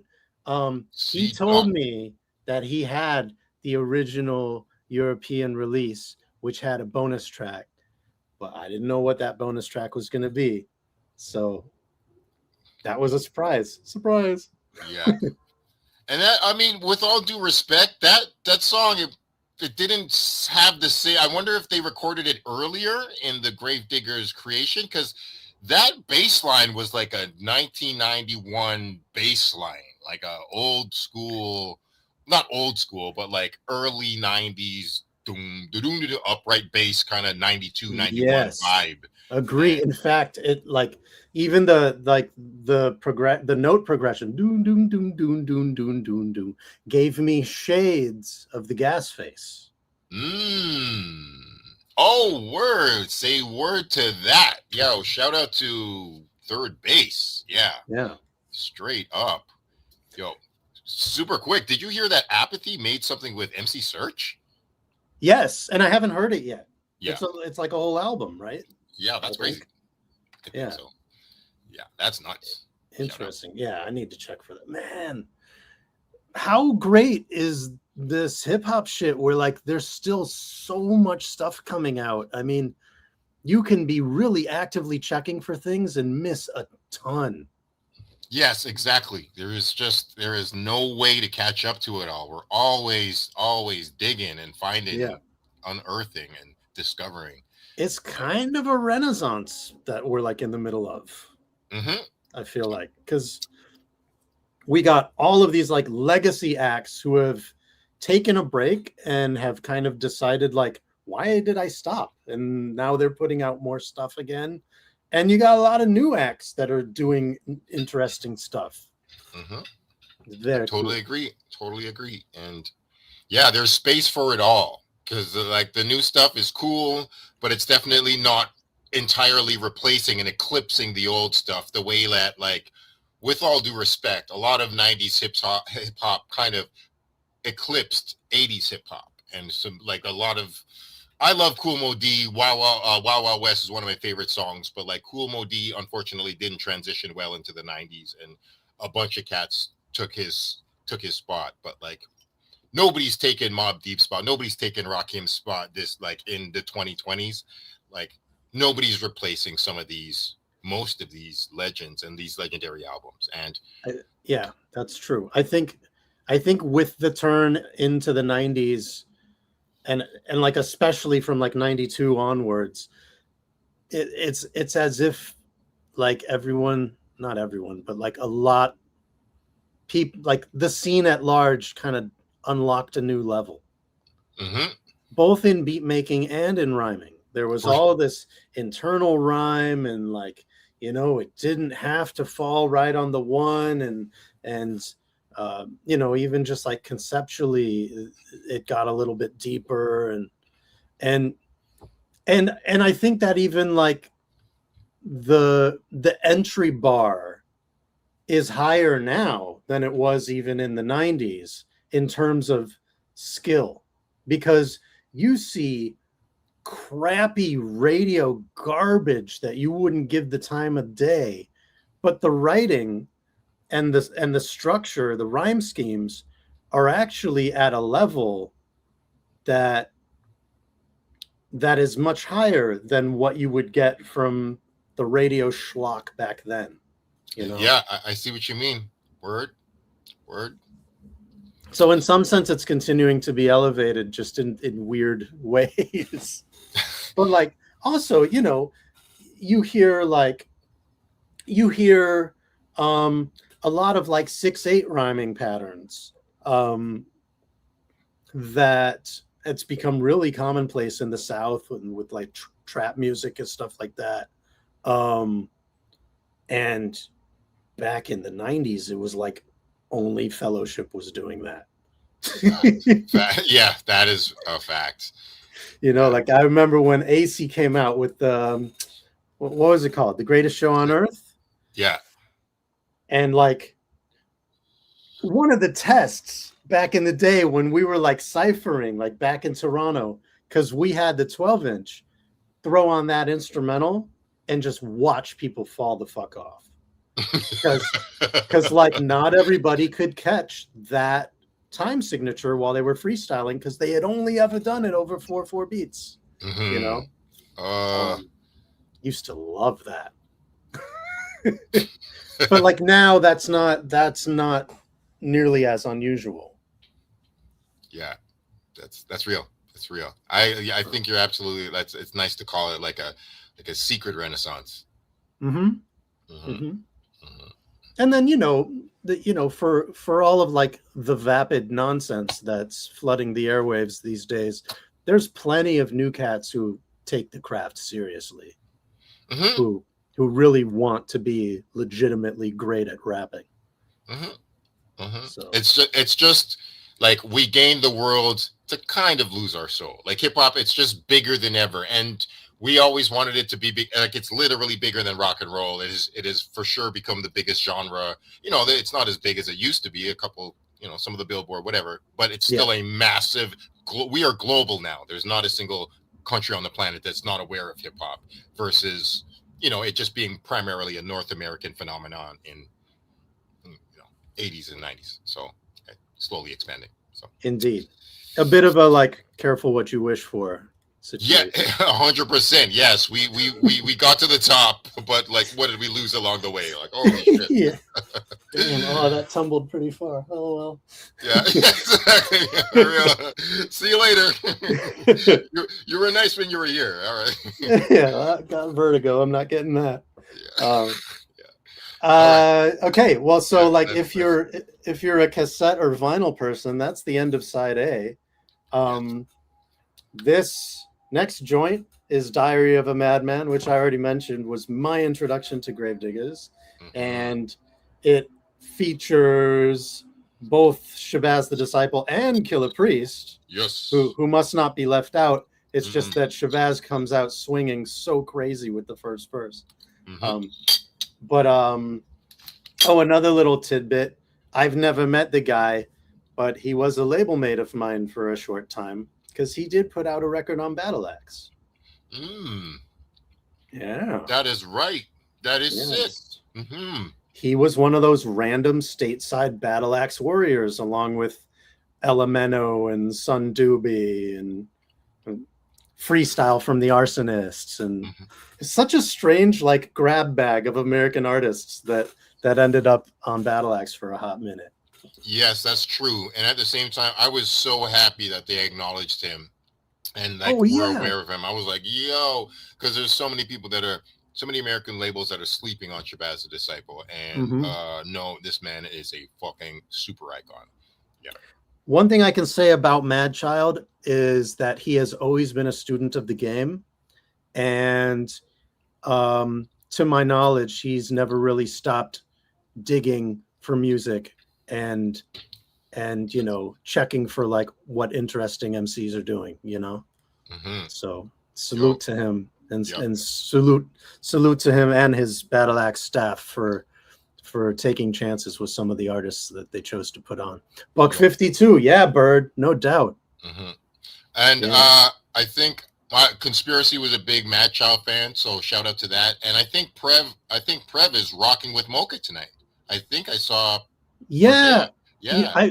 I forgot if he had said whether this was like strictly a Mocha tour or if this was like Split Sphere all the way, or maybe it's a mixed bag. But there's Epic and Mickey O'Brien and Mocha as the three main, and then every city they go, it looks like they're doing like 3 local or 4 local independent cats in town.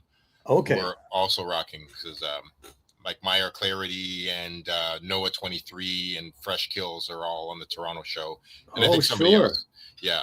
And I'm going to do a little something, but yeah. That's dope. Respect to those cats and respect to you and respect to the homie Bird of Prey. Since he's in here, we might as well plug. He and Mocha have a project that you guys should all be checking for. That's that golden section. Which, you know, if you're a photographer or you know, in a fan of doing the knowledge, then you'll understand the meaning behind that name. But yeah, tremendous MCing comes from that guy in the chat.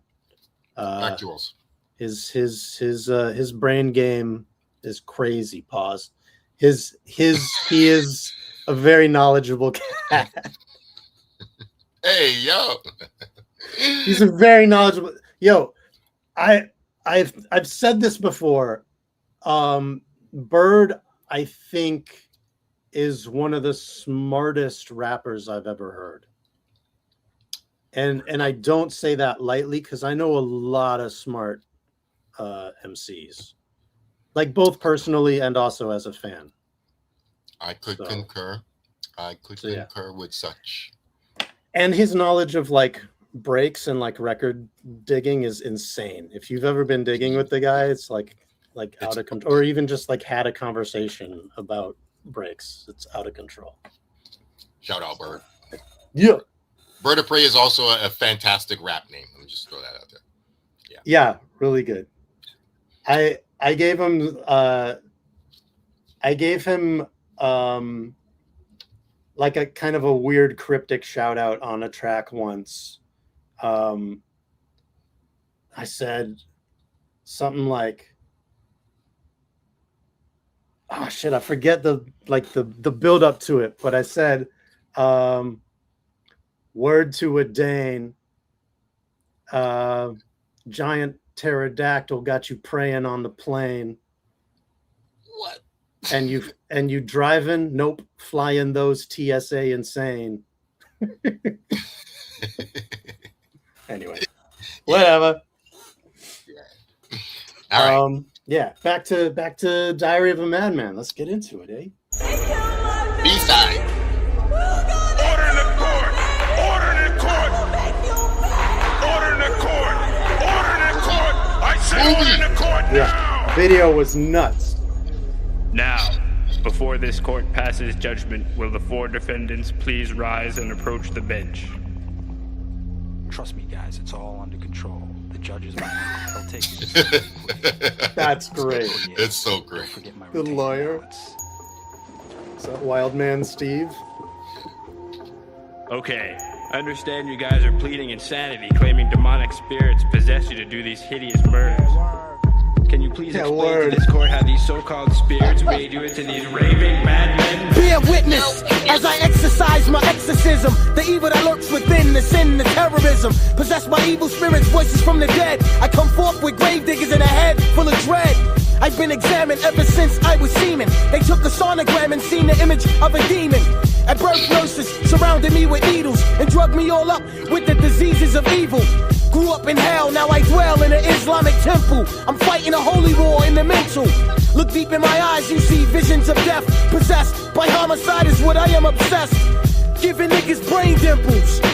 Dragging their asses on my hook by their temples. The cause of death is unknown to the cops. Cause when I kill them, I'm not leaving one element, 2 or tops. First I'll assassinate him, and then I cremate him. Then take all of his fucking ashes and evaporate him. Or creep through the graveyard and hunt down your tombstone. Dig up your skeleton and stomp all your fucking bones. You try to haunt me, nigga, I ain't trying to hear it. Buck, buck, buck, I give your ass a Holy Spirit. Shabazz the disciple, we love you.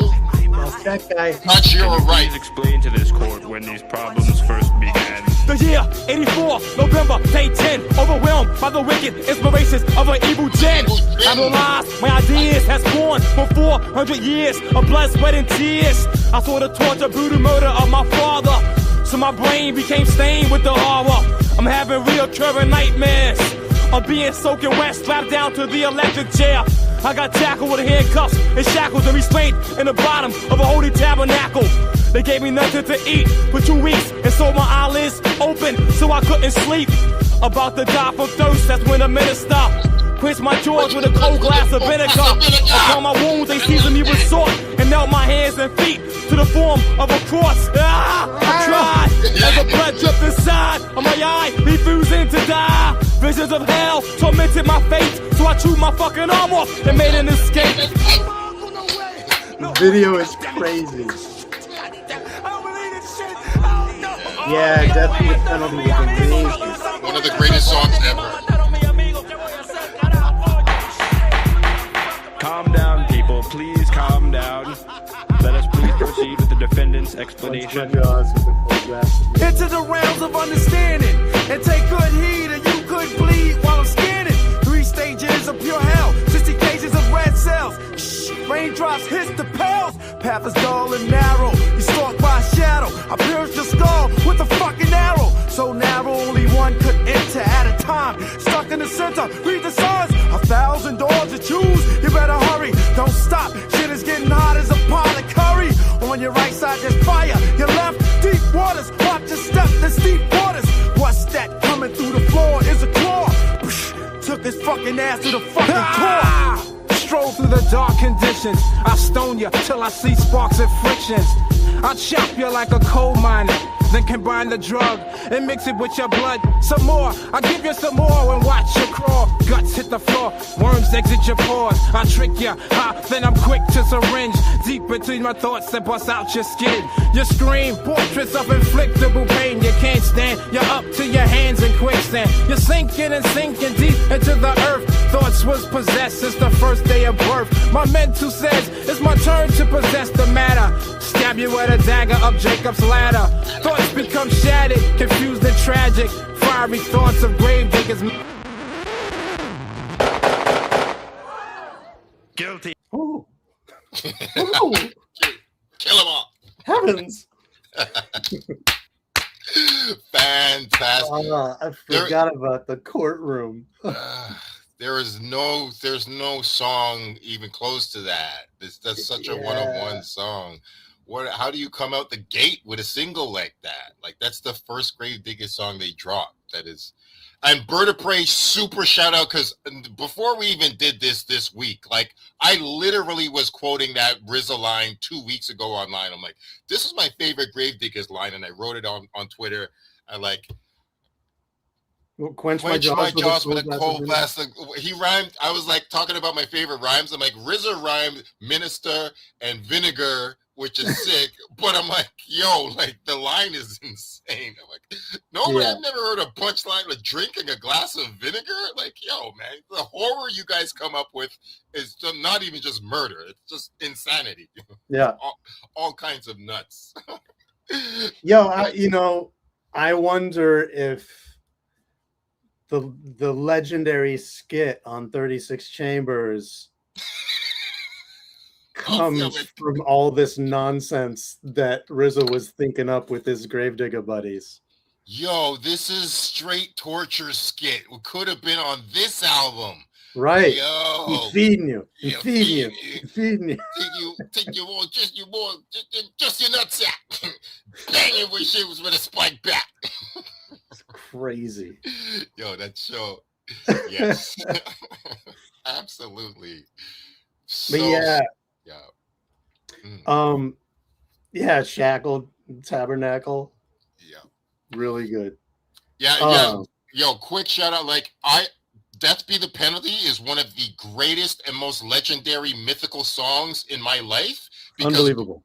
Back in the day, in 94, my homie hooked me up with a cassette, and he taped it off the radio, but he only got the third verse. So I was like, what is this? And I memorized the third verse, and I was just like, this is not the whole song. But, like, so when I first heard the entire Death Be the Penalty song, I was like, oh, I saw angels, and the whole story finally made sense. But I was like, man, who is this MC? And, like, why is he not massive? I want him to be as big as Method Man. Like, what the hell? I feel you. I don't really know what the heck happened, but Touch, that's sick. I guess it was last night. Yeah, it was yesterday on the CDOC Again podcast, where they were interviewing I&I, respect to I&I, and something that CDOC said was, in the mid-90s, there were some projects that, like, failed to come out, that got shelved, that completely infuriated him. And he mentioned, obviously, the I&I album and KMD Black Bastards, and Large Professor's full length. And I was always wondering about Shabazz the Disciple, because Death Be the Penalty was crazy. And then he put out part 2, the Crime Saga joint, which was like almost equally crazy. Yeah, that Jizza produced the video for. Insane. I didn't realize that. Jizza did the video, and the video is brilliant. Both songs are bonkers. And then it was like, whoosh, yeah, nothing for years. And so, and I wonder if he had an album that also got shelved or something. Because, like, why? Absolutely. And like, where is he now? Where are you doing these days? Like, there's so many. You're like, Lord have mercy, and some of these MCs are like, yo, what happened to you? What? Like, Well, funny you should ask, because I'm actually looking at his Discogs right now, and it looks like he put something out last year, Shabazz the Disciple and Ed Nods, The Writings on the Wall, and it is, it's a full album. oi, oi, oi, oi, oi. Yeah. Well. We How about them apples? I love them apples. I'm a chomp on them. Nom, nom, nom, nom, nom. And it came out via Heatseeker Audio Club, which I'm not familiar with, but there was a CD and LP release. Thank you, Heatseeker, for believing in Shabazz the Disciple. Indeed. Indeed. And this joint that I held up a minute ago that came out on Battle Axe was 2003, which is why I was so acutely aware of it, because the Oddities came out that same year. Yes. Audible. Yeah, anyway, respect to Shabazz the Disciple, and respect to Killer Priest, who is also awesome. And I hate to say that he got overshadowed on this particular song, because he's got quite the legacy of his own anyway. Yeah. But I got to rock with him about 3 weeks ago. Not long ago. He was just in Toronto. Really? Absolutely. Killer Priest was just in Toronto. Fantastic. I saw him this summer. He's doing well. He came, he rocked this underground club. And he pulled me on stage, man. And it's not even, I've done it with him before. He recognized me. He's like, we rocked like 10 years ago. He pulled me up, and he was like, yo, you're back. And he just pulled me on stage again. And I basically did half of Basic Instructions before leaving Earth with him. He just handed the mic to me and this other dude, and this other dude are going back and forth doing the entire second verse of Bible. And Killer Priest is just watching us. He's like, good work. And I'm like, yeah, I'm rapping. I'm standing on stage with you, rhyming Basic Instructions before leaving Earth. Wow. Yeah, it was fantastic. Love that. Yeah, it was great. And he's great. He's still good. His Podcraft is great. I just watched it last week, and he watched Captain EO, the Michael Jackson movie. What? Yeah, it was great. Yeah, Killer Priest his podcast is doing well. It's doing well. My bad. Podcraft. Let me get Podcraft. That right. His Podcraft. Yes, he like, because it's like a spacecraft. Yes, podcast? It seems like his podcast is UFO based. I appreciate the quirky elements of his persona. Yes. But he's also, like, speaking of smart rappers, he's way up there too. I also, this is one of my personal theories.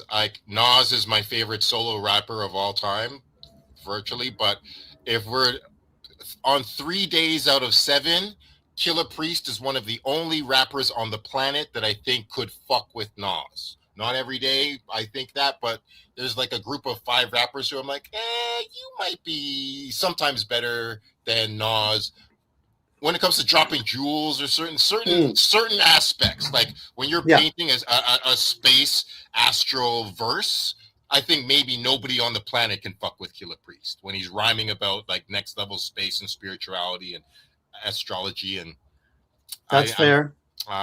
It's very hard to think of an MC who'd fuck with him on that. That's fair. I just recently saw the visual for I forget the name of the song. Oh, Run It Back. The De La joint that features Nas off the last De La album. Nas is an absolute, I mean, Paz de Neus is like as good as it gets for MCing, but Nas is an absolute lunatic on that song. I can't, like, his flow is just like unstoppable on that song. Agreed. Anyway, and I think, you and I have talked before about how, like, there have been moments during Nas's career where he kind of lost me a little bit. Oh, and yeah, then for won, sure. and then won me back over again. Yeah, yeah, So it's, for real, yeah. so you know, it's been a ride with him. Nostradamus had to happen for But Stillmatic like to happen. when he's at like even 80% strength, there are very, very few people in his company. Absolutely, that's it. So, Like, yeah, like a weaker Nas song, it would be the best song on certain rappers' albums for sure. Yeah, no doubt. Nas has throwaways that are like, this is better than some people's entire rap careers, and you've just got it collecting dust on a shelf. For sure. And the people who can hang with him largely can do so because they approach rhyming from a different angle than he does. Yes. You know? And I love Nas with all my heart and soul, but I'm like, I can be constructively critical to any rapper that I love, and I'm like, Nas, you know, his club tracks, his lady tracks are not the best. It's cool. Sure. But it's like every rapper has to have an Achilles heel. Like Jay-Z's got super flows and everything, but Jay-Z ain't dropping jewels like Nas. I don't think anybody has a completely flawless discography. Nobody. They've put out flawless projects, but you know, there's always something to pick at somewhere. Yeah. And Heavy Mental is an all-time classic for sure. It's a timeless, super massive juggernaut asteroid of an album that smashed the planet Earth. I do want to mention that the thing you said about Wu being like the all-time greatest group and greatest hip-hop idea, I think there is, at least in my mind, an equivalent. And sure, they never got as big as Wu did, but I gotta say they're kind of the West Coast foil. And I feel like you know who I'm gonna say. I'm talking Hyro. Yeah, fair enough. That's fair, right? I mean, like, that is real. See, this is why I love I'm like, it's a theory that I propose, but I'm like, it's not like I don't want it to be tested and challenged. And if anybody is going to test and challenge it, absolutely the legacy of the Hieroglyphics crew without question. And it's like the way you said that, I'm like, Wu might be like the McDonald's logo of hip hop, like maybe the most identifiable logo, but the Hyro logo is one of the greatest logos as well. And the crew absolutely as well. And in some ways, I mean, for sure, Hyro wins it as far as camaraderie and brotherhood. They have beat out the Wu, because I love Wu-Tang, but I'm like, U-God and Raekwon have both sued RZA. Like, they have had brutal fallings out. It got really ugly at some time. I'm like, Shaolin versus Wu-Tang? Like, what is going on, Ray? Like, you're right. Yeah, and he's like, yeah, it goes with the movies. It's like, yeah, those were movies. Like, you guys are rappers. You guys are beefing internally in the crew. You're making like diss albums to your producer. Like, whoa. So, and you know what else? Hyro's worked with Prince Paul too. Ooh, this is also facts. This is true. Yeah, I love that. You were the first person to present a very, very compelling counter argument to, like, if I will actually just run with that. Like, if there's something else that's not if something isn't as great as the Wu-Tang idea, it is the Hieroglyphics idea for sure. And I think because it's not a one-to-one in terms of the approach, you know, Hyro very early on, after like everybody got to release a classic album, then they all went independent. You know what I mean? And so you didn't get the family album until you had like the individual introductions, really. So it was different, but then they kept it independent all the way. They got, you know, the key to the city or whatever, or an annual day named after them in Oakland. Like, they really have like a beloved fan base that is loyal and comes out for them every time they go on tour. And yeah, you know, you're not going to see freaking the hottest comedian in the world throw up a Hyro y'all in the middle of a skit the way Chappelle did with Wu-Tang, or, you know what I mean? Like, it's just not the same level, but at the same time, they have sustained, they've eaten off of it, and they've kept on going, and they've built this crazy legacy. And yeah, like top 5 logos for sure, both of them. No Public question. Enemy is up there for logos too. No question. Absolutely. Those are just McDonald's arches of hip hop, all of them. Anyway, crazy tangent. What are we doing now? We're going back to the is that there's an important question that needs to be answered, and that is, Mommy, what's a gravedigger? 1 2 1 2 1 2 1 2. You ready? Yo, this one goes out to Prince Paul, my man Fuquan, his gatekeeper, Prince Rakim, and last but not least, the Grim Reaper. As your soul enters the next stage, reality becomes obsolete. You have nothing to fear, nothing to fear. Walking in the shadows, you realize that life is nothing but a form of animated death.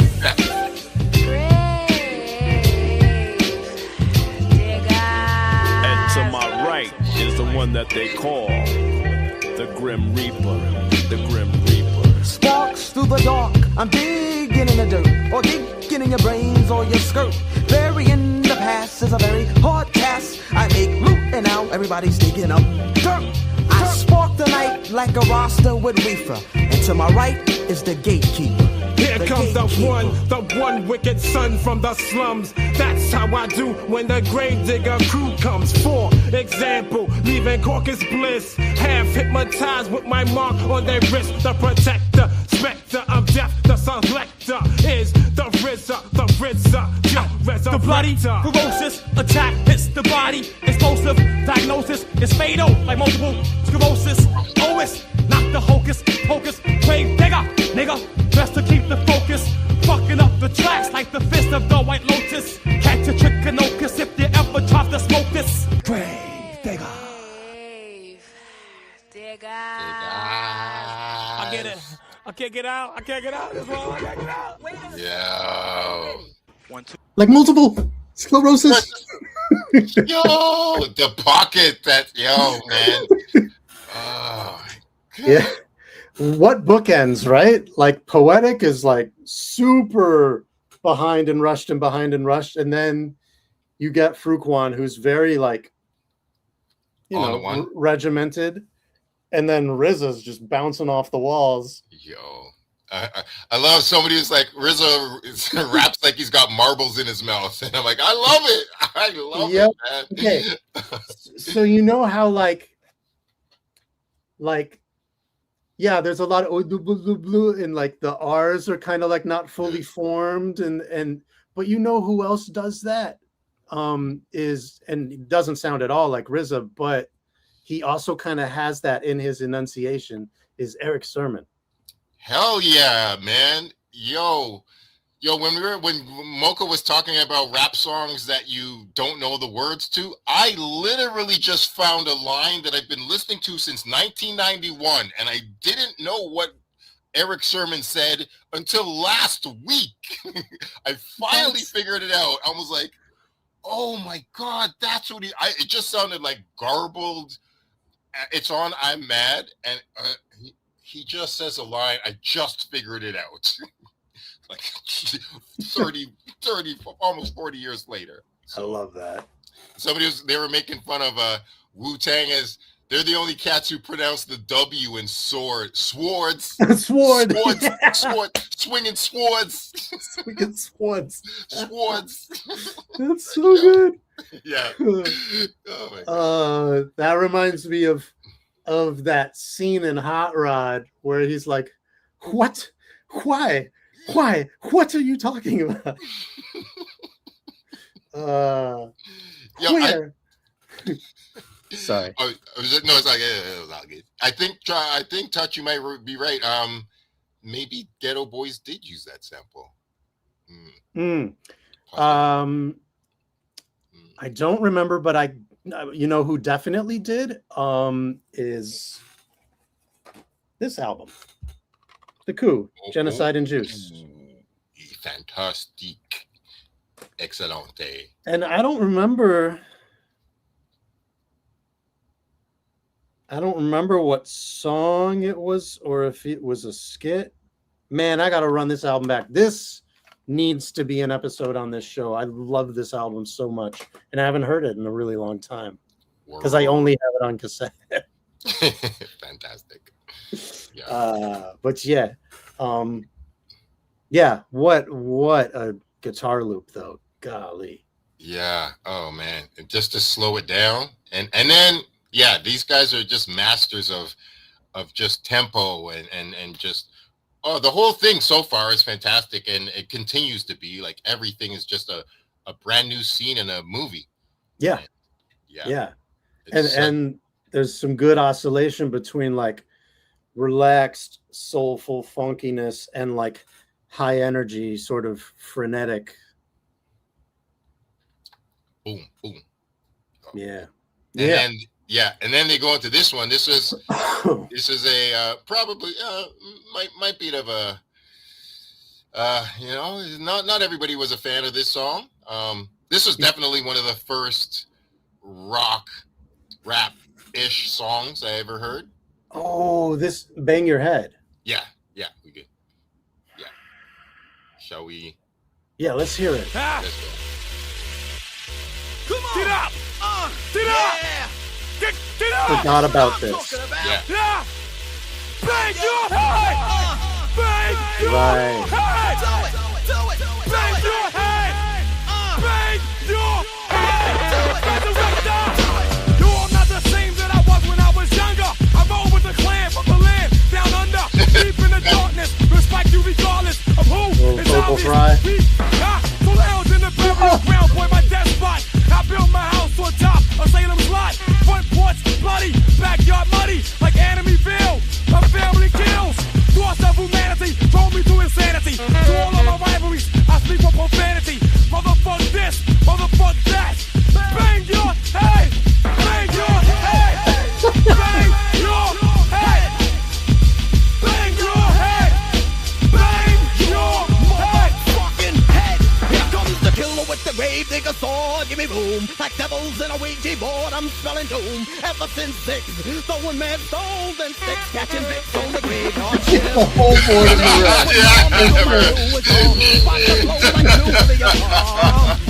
engineer's nightmare. Bang your head till it's straight. Midnight marauder, bodies that get slaughtered. Bring a cross and a bucket of holy water. You're still a deep head show, cause the motherfucking Gravediggaz is spotty ass. Don't stash up your body just like a klepto. Let's go to the graveyard slide. Count up the knots on the bodies that got dropped. So bang, bang, bang, bang, bang, bang, bang, bang your head. Bang your motherfucking head. Bang your head. Bang your motherfucking head. Bang your head. Bang your motherfucking head. Bang your head. Bang your head. I treat with the evil intent to represent, of course, the night is born with the dark force. The killer brigade, 12 o'clock starts the raid. Torches lit over your grave. Feel no pain, those exposed to the raven. Deep in every step of blood, like what's craving. Yo, I inject the fume that spells doom. The wickedest flow sweep you up like a broom. Cause from the shadowy grave, a Medina high. You're one step away from the arena of death. Boom, bang, here I am, the berserk, the ruthless killer. Yo, I do work, dark force is thick. Motherfuckers for real. Here's a tale from the crypt. Bang your head! Bang your head! Bang your head! Bang your head! Bang your head! Bang your head! Bang your head! Bang your head! Bang your head, motherfucker! Bang your head! Yo. Okay. That's interesting. Onyx Slam vibes.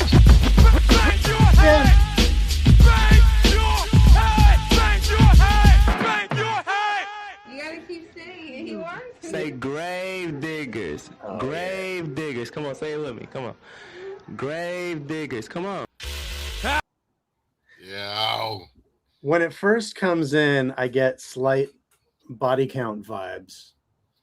And I'm like, okay. And then it just becomes you know, it doesn't really go all the way into like heavy metal territory. It just becomes insane rap territory. Mm-hmm. I will admit that this is the one that I have sort of always skipped all these years. I like it, but it's a mood song. I got to be in the mood to hear it. But like I liked it because I like weird shit. I like when people push boundaries. But I was like, I could fuck with this. I could fuck with this. But I respect what they did. Mm-hmm. Yeah, but also energetically, like, you just smoked a blunt and you're like this with Mommy What's a Gravedigger, and like you are cooling, and then what the fuck? What is happening? Yeah, for real. This distorted fuzzy guitar. What is this? Yeah. Absolutely. Yeah, Bird, like what you said, like throwing in that the 90s, the early 90s like horn stabs. Oh, love it. Love it. Yeah. So like unpredictable. Mash that up. It's like, yeah. What? Yeah, like peanut butter and pickles. Like, yeah, it's going down. For sure. Yeah. For sure. Very much an acquired taste, but I tasted it sometimes. Yum, yum, yum. Yeah, man. I mean, look, and you know, this is just my personals, but like if that's the weak point on this album, this is a strong album. What I'm saying, for sure, that's probably the song that the traditional head would like the least out of all of these that we've played. And right. And it's not like they phoned it in. They were just trying something new and a little intense. Absolutely. And yeah, like albums should have more songs that challenge a listener, where it's like, yo, we're going to surprise you and take a hard left. Yeah. And yeah, you know. Yo, Antoine, I bet you're right, 100%. He said, imagine how the crowd's fighting in the audience while they perform this. My money is on them making this song just so that they could get people to mosh during their set. Probably happened. Like, if I don't know, I didn't even see much. I've never seen any footage. I don't know how many Gravediggaz performances there were. Probably not a ton. Probably you not gotta a think ton. that they toured the album at least once.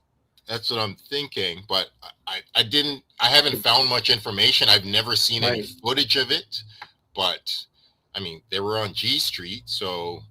And again, the timing is weird. So it's possible that if they toured, they might have done it without RZA. Mm-hmm. I wonder. Prince Paul said something. He was like kind of tongue in cheek about it, but it was interesting. He goes, when Gravediggaz first formed, RZA was like iffy because he was, you know, 1 foot in Gravediggaz and 1 foot in the Wu negotiations. So there was, when Prince Paul presented it to the label at first, they were like, oh yeah, we'll take it with you 3 guys. And then Prince Paul was like, we're not doing this without RZA. Like, we have to like negotiate and figure out how we get RZA to join as well, because he's part of the idea. And they worked it out. And then Prince Paul was like, yo, so at first G Street wasn't, they were going to sign Gravediggaz without RZA. And then RZA comes on, Wu blows up, everything obviously. Gravediggaz does what it does well. And he's like, we did 2 albums with G Street, and then he's like, they dropped us and then signed RZA to do the Bobby Digital solo album, and kept RZA and left the other 3 Gravediggaz members. So, which is wild.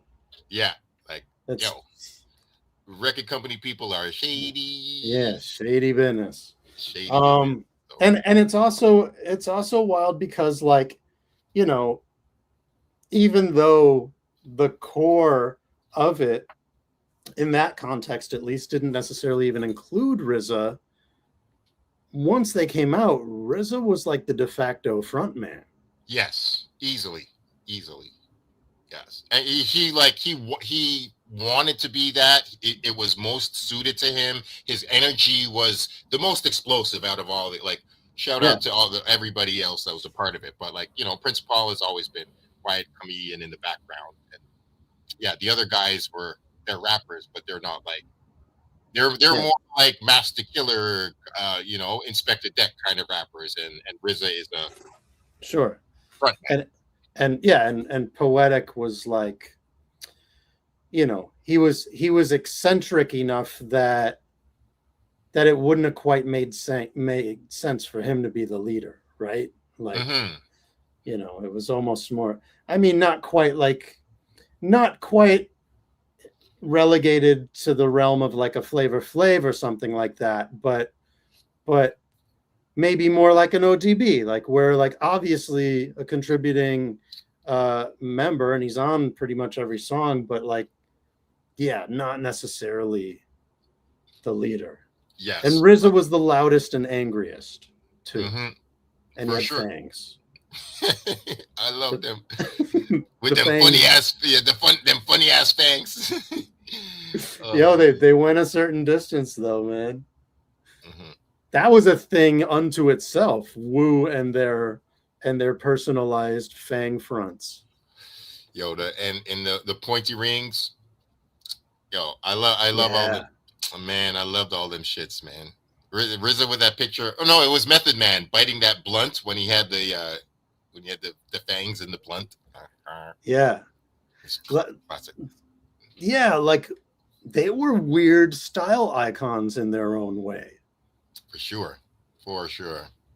And again, another parallel with Hyro, like, one of the first to really like come out with their own gear and like be about their own gear. And that was part of the thing. Like, how many different colors can you get a Wu shirt in? And it was the same with Hyro. Like, I want a shirt with the Hyro symbol in green or whatever. Like, you right.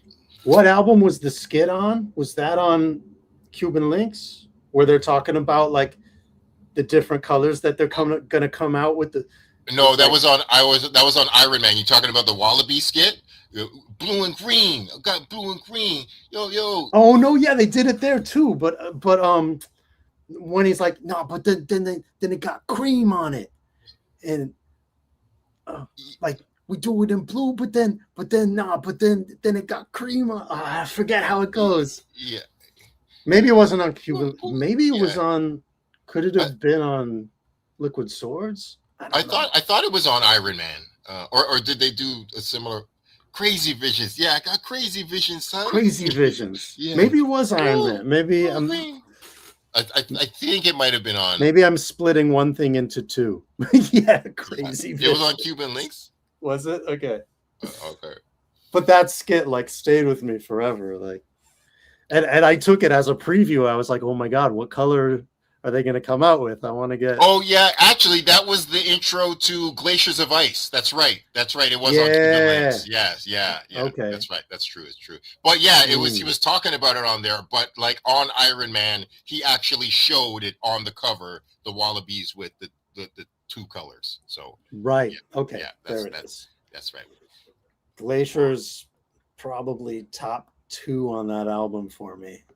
Yeah, I know. Me too. I love that song. Glaciers of Ice. Oh, one of Master Killer's best moments. Yeah. But just crazy. Oof. Such an unusual hook, such an unusual beat, and it all coalesced like in the best way. Yeah. All right. Possess the how the whole cheese, guns, and grams. Yeah. All right. What's next? Here come the Gravediggaz. Here come. Yeah. Gravy. Yeah. You don't pull on Superman's cape. You don't spit into the wind.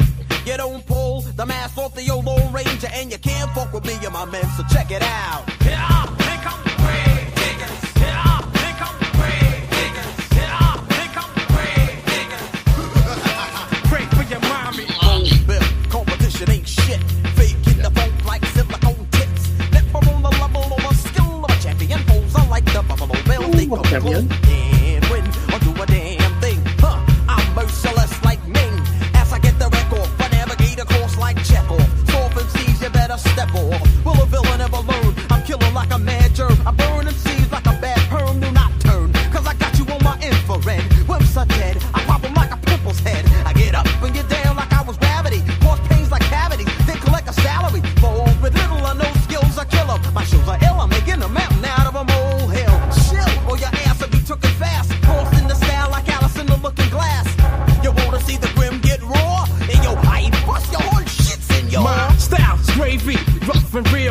up the rugged on my Gravediggaz shield. That's how I deal with the fake parades. I flow hard, yo, heart throbs and get robbed. I come with the wicked one, stop returns. I run underground as I wreck your town. Climb aboard to hell as we dwell to a ludicrous lunar eclipse. No to exist. I radiate gamma rays at random. I slam them, yo, quick fast like the Phantom. Guard my gate with a pass down cake. You wanna escape and now ain't no one safe. Check it as I hit you with a boom from the trigger. Yeah, here comes the Gravediggaz. Yeah, here comes the Gravediggaz. Pray for your mommy. I learned to burn rap germs like antiseptics. Then release a piece of music, lyric epic. Words like proverbs, blended, braided. Song like a storm, a song of King David. Intensely vital, holy as the Bible. Can allow you to worship the false idols. New form of literature, dance to the fiddler. Don't mean to riddle you, God, I'm not the riddler. No soup on the moon, no wait for high noon. While the others face doom. I be in tune, I don't squawk like a hawk or stalk like a stork. But walk in New York, stay away from pork. Round the bypass, you don't need the hassle. Swinging everything cause I'm king of the castle. Niggas getting boggled, you scribble squabble. Gravediggaz got the paperback novel. So line by line you should read. Take heed, or you bleed and bleed and bleed and bleed. Yeah, here comes the Gravediggaz. Pray for your mommy. Yeah, here comes the Gravediggaz. Yeah, great soundbite.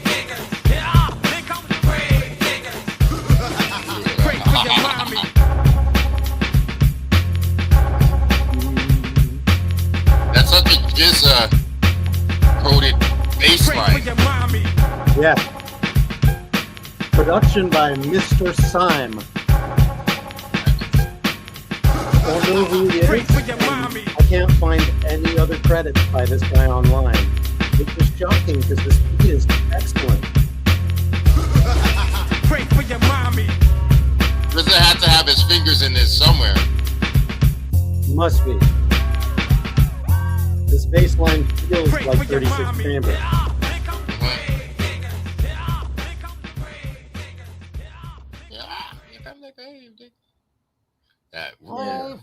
That circus sound in it, like what the fuck is that? Sounds good to me. Oh my god. Yeah, it's almost. I mean, it's almost like shades of chess boxing a little bit. Exactly what I was thinking. That doom, like it's just almost the same note. Yeah, with the hype drums over it. It's just Oh, so good. Good song. I think that song aged probably as well as anything on this album, now that I think about it. Because to me, I always liked it, but it was never one of like the real standout ones for me. Yeah. But re-listening to it now, and I'll just say this for the record, I don't think I've listened to this album all the way through in a good 6 or 7 years. Like it's been a while since it used to be in my rotation a lot, but it's been a while since it's been in the rotation. And yeah, that song in particular is one that like I'm excited to listen to again. Yo, you're absolutely right about this. Like this album stands the test of time, tall and strong. Like all of these songs still sound so powerful. The imagery is still vivid and brutal. Like it all man, it remains the birth of horrorcore. Yeah. Something that births a genre has to be a powerful song. I mean, like it has to be powerful music, and this absolutely qualifies. It's so I mean, I know I keep bringing it back to Diary of a Madman, but like the whole like he took the sonogram and seen the image of a demon, like that to me is like that was like Eminem's first like 3 years in a nutshell. For real, absolutely. You nailed. Not to take away from dude's skill level because he was unbelievable, but like no, for sure. But he was like stylistically, like that was condensed Eminem, you know. Absolutely, absolutely. And you know, Eminem, with all due respect, is a amalgamation of the rappers he loved, and he 100%. He will easily say that. And he's that's one thing I've always respected about him is that he wears his influences on his sleeve. You know? Yes, but at the exact same time, Eminem. I think actually, this is another theory I have. Eminem is like an outlier artist like Drake is. They're like they're not like it's hard to throw their songs into the mix of just like another, like their beat choices, their thoughts and their voices. It's hip hop, but it's just not like throw in the mix hip hop. It's like this, you're gonna kind of, you might have to be in the mood to listen to it. Yeah, I get that. Especially like his later work. I mean, I think that a lot of like, his earlier guest appearances and stuff like that, like stuff like five star generals or whatever. Yeah, 365. I feel like, that can be thrown into anything from that era of, especially like New York Underground, anything like Raucous, Fondle 'Em, like that whole era of stuff. But yeah, a lot of it is very much like take in on your own time 100% kind of material. You're absolutely right, man. Yeah, it's a bunch of artists like that.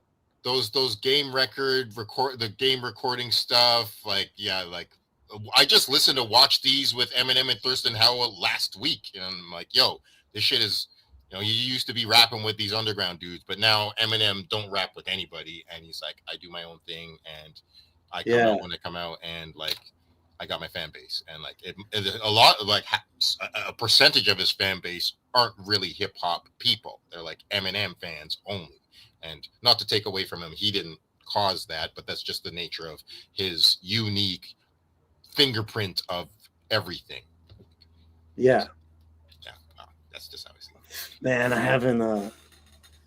haven't heard that joint with Thurston Howell in forever. I got whose arm is this? Yeah, whose arm is this?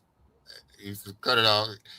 Whose arm is this? That's how he starts the verse.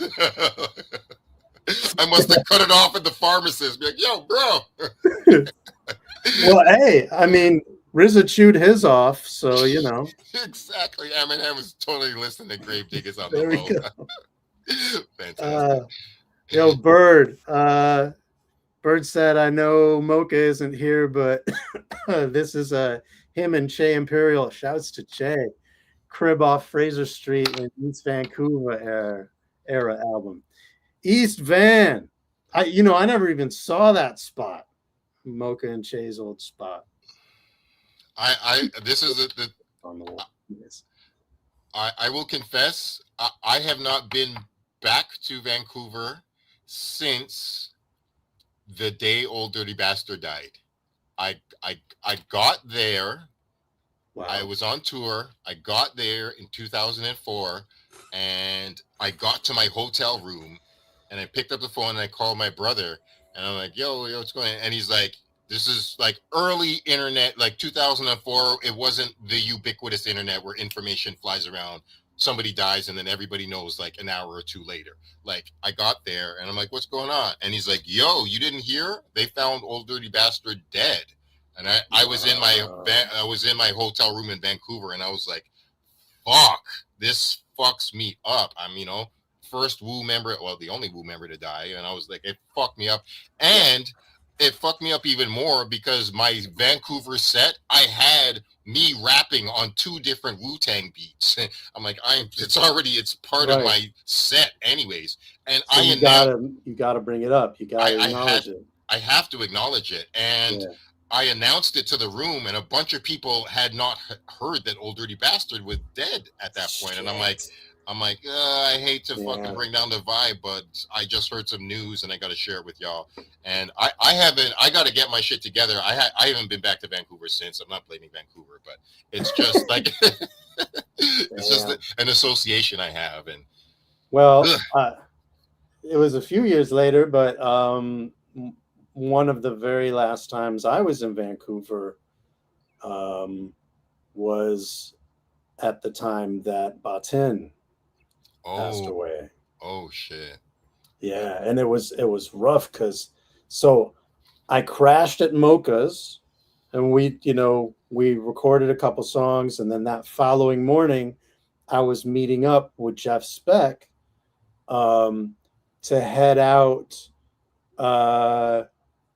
to I guess it was Burnaby to go see Rock the Bells, and Slum was performing at Rock the Bells. And so, and I had been in contact with Batin leading up to that because we were working on a song for this People Movers project that I did way back that never really came out. And then we were also talking about getting him on some Nope tracks. And so I was like, yo, I'm finally going to get to meet this dude in person. Like, I was super amped and woke up that morning to the news on Twitter that he was no longer with us. Crazy. And then, you know, T3 and Elzai still showed up and they had like a moment of silence during their set. And it was like this emotional thing. But like, I think, again, a lot of people in the crowd hadn't realized that, you know, Batin was gone. Oh my God! So, yes, they still here with us, but goddamn. Indeed, too many great ones have left, though. Golly. Yep. All right, what do we got next? What do we got next? We is it Gravediggaz Chamber? It's the Graveyard Chamber, and this is one of, I guess, one of a couple tracks that RZA produced on this. Oh, this one's great, and this one has, I guess it has guest spook vocals, not quite featuring, but there's some background stuff by Dreddy Kruger and Killer Priest and Shabazz again. Nice. So. Danger, danger, danger, danger, the graveyard chamber. Danger, danger, danger, danger, danger, danger, the graveyard chamber. Danger, danger, danger, danger, enter the graveyard chamber. Danger, danger, stranger, it's major. Enter the graveyard chamber. You're alone, the night is dark, you feel fear. You're lost, cold and confused, but in prayers afraid of a beast that stalked the earth. You're praying to Jesus across the world. I've seen you fight before. You read all the laws, but scared to go to war. Timid and frail, wide faith got you geese. You're stoning the truth and adorn your beliefs. Are you aware, son? There's nowhere to hide, nowhere to run. Grim Reap comes with a dangerous tongue. I'm out of control, like young kids with guns. Words distorted in the murderous thoughts. My profile is nasty as maggots and pork. I'm dark and damp, enough to rush ants with the jaws of a vamp or a rusty clan. Danger, danger, danger, danger, danger, danger, danger, danger.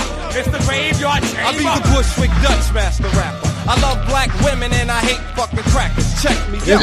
My breath stink cause I smoke skunk, punk. Every day of the month. And a Dutch master fucking blunt. Bust the cliche. Niggas talking he say, she say. About me, you bitch ass niggas. Y'all not ass, y'all titty. Y'all style is shit. How dare you trying to represent New York fucking city. I've been down shit, BBDs and do-rags. Shell tops and shag. I was a little badass with regular and tray bags. Always trying to get shit I never had. Cause times is bad like luck. That's why I don't give a fuck. I dig up my nose and my butt on the bus or the train. This is for niggas walking in the rain, listening to they walk Maine, talking to New York fucking slang. Danger, danger, danger, danger, danger, danger, danger, danger. It's the graveyard chamber. In the streets of New York, bullshit walk, cream talks. I be the giant on the top of your beanstalk, waving iron flags, gagging crap niggas with bloody rags, holding fat bags, taking heavy drags. Then I add more shells to the mags. Shots going off, you getting caught like tag. The diamond crystal, I'll be ripping up your flesh tissue. They have my pit bull, rocking on your bone gristle.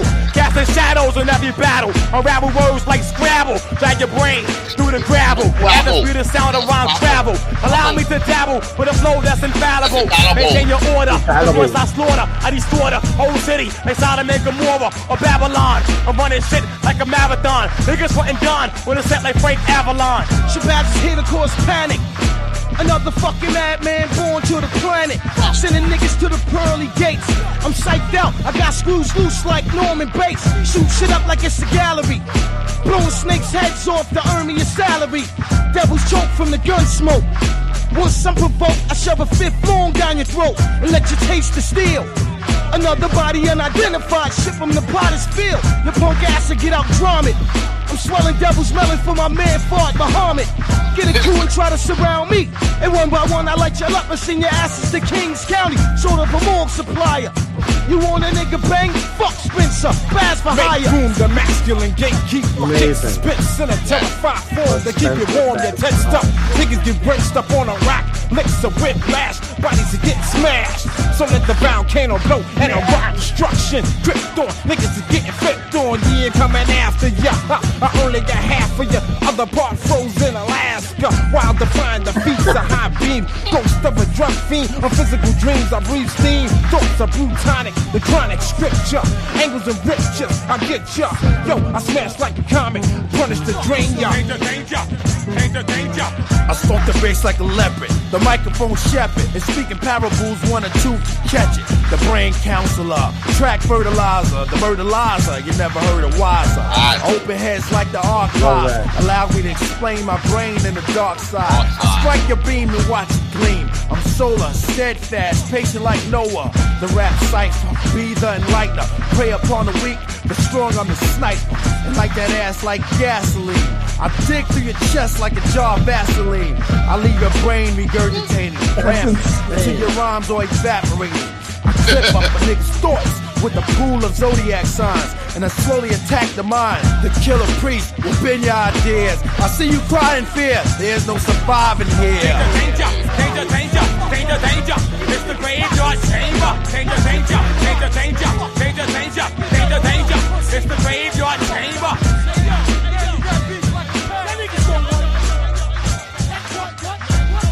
Danger, danger. Danger, danger. Danger, danger. Danger, danger. A So dig hype. through your chest like a jar of Vaseline. That's disgusting. Yo, oh man. Yo, that verse, it sounded like homie was freestyling, and I always wonder, like, I'm like, yo, like all this money, production, like budgets, and you're like, you're like, yo, here's your 16, and you just step up there and freestyle. Like, you gotta have balls. You gotta be like, yo, my freestyle is on fire. Like, how many verses you gonna spit? Be like, all right, this is one we're gonna leave, and then you have to memorize it if we ever perform it. Yeah, and like, yo, the his attack during his freestyle, like the cadence, or just like the speed at which he was coming up with lines and where they fell in the bar, reminded me a lot of Riff Raff. Oh, and I know that's random. That is wild. I thought you were gonna say Master Kelly or something. Wow, you said Riff Raff. Wow. Yeah, not this, obviously not the twang, but just the pocket of the freestyle reminded me a lot of that legendary Riff Raff freestyle that was on was it on Sway? I think it was on Sway in the Morning. I'm sure if you can't think of it now, we've all seen the video, I'm sure. I haven't seen that since it came out. That's wow. That's hilarious. It seems to cycle around on the socials every few years. And I'm always like, oh yeah, this was great. Yo. Every time. Anyway. So I saw really quickly, I saw him in concert once, man. I saw Riff Raff. Yeah. And I have to say it was a master class in cult fandom. It was he barely said anything. He's literally like, he would like start a song and say like a first couple words and then just hold the mic out and everybody is just in unison saying everything. And he's just puppet mastering them. He's just barely saying anything, and all his fans were just rabid. This was like probably peak era of when he first dropped, maybe 2012, 11 or sometime around then. And I was like, this man he's not really rhyming and he's not really doing much, but nobody cares. And everybody, they are This man was Pied Pipering the whole Wow. shit. It was wild. And I didn't know he got it like that. That's at that time he did. I was like, yo, this is why. It was one of the first times I'd ever seen anybody do that. It was like, he's barely even saying words in the mic. He's just letting everybody do it for him. Like, this is, and nobody cared. Everyone was doing it. I was like, wow, Riff Raff, wow, you got a little mini cult happening. Yeah, good for you, buddy. Yeah, kudos. Yeah. I like Riff Raff. I think he's entertaining as hell. Yeah. And like he's surprisingly more skillful and smarter than he sort of wants to come across, I think.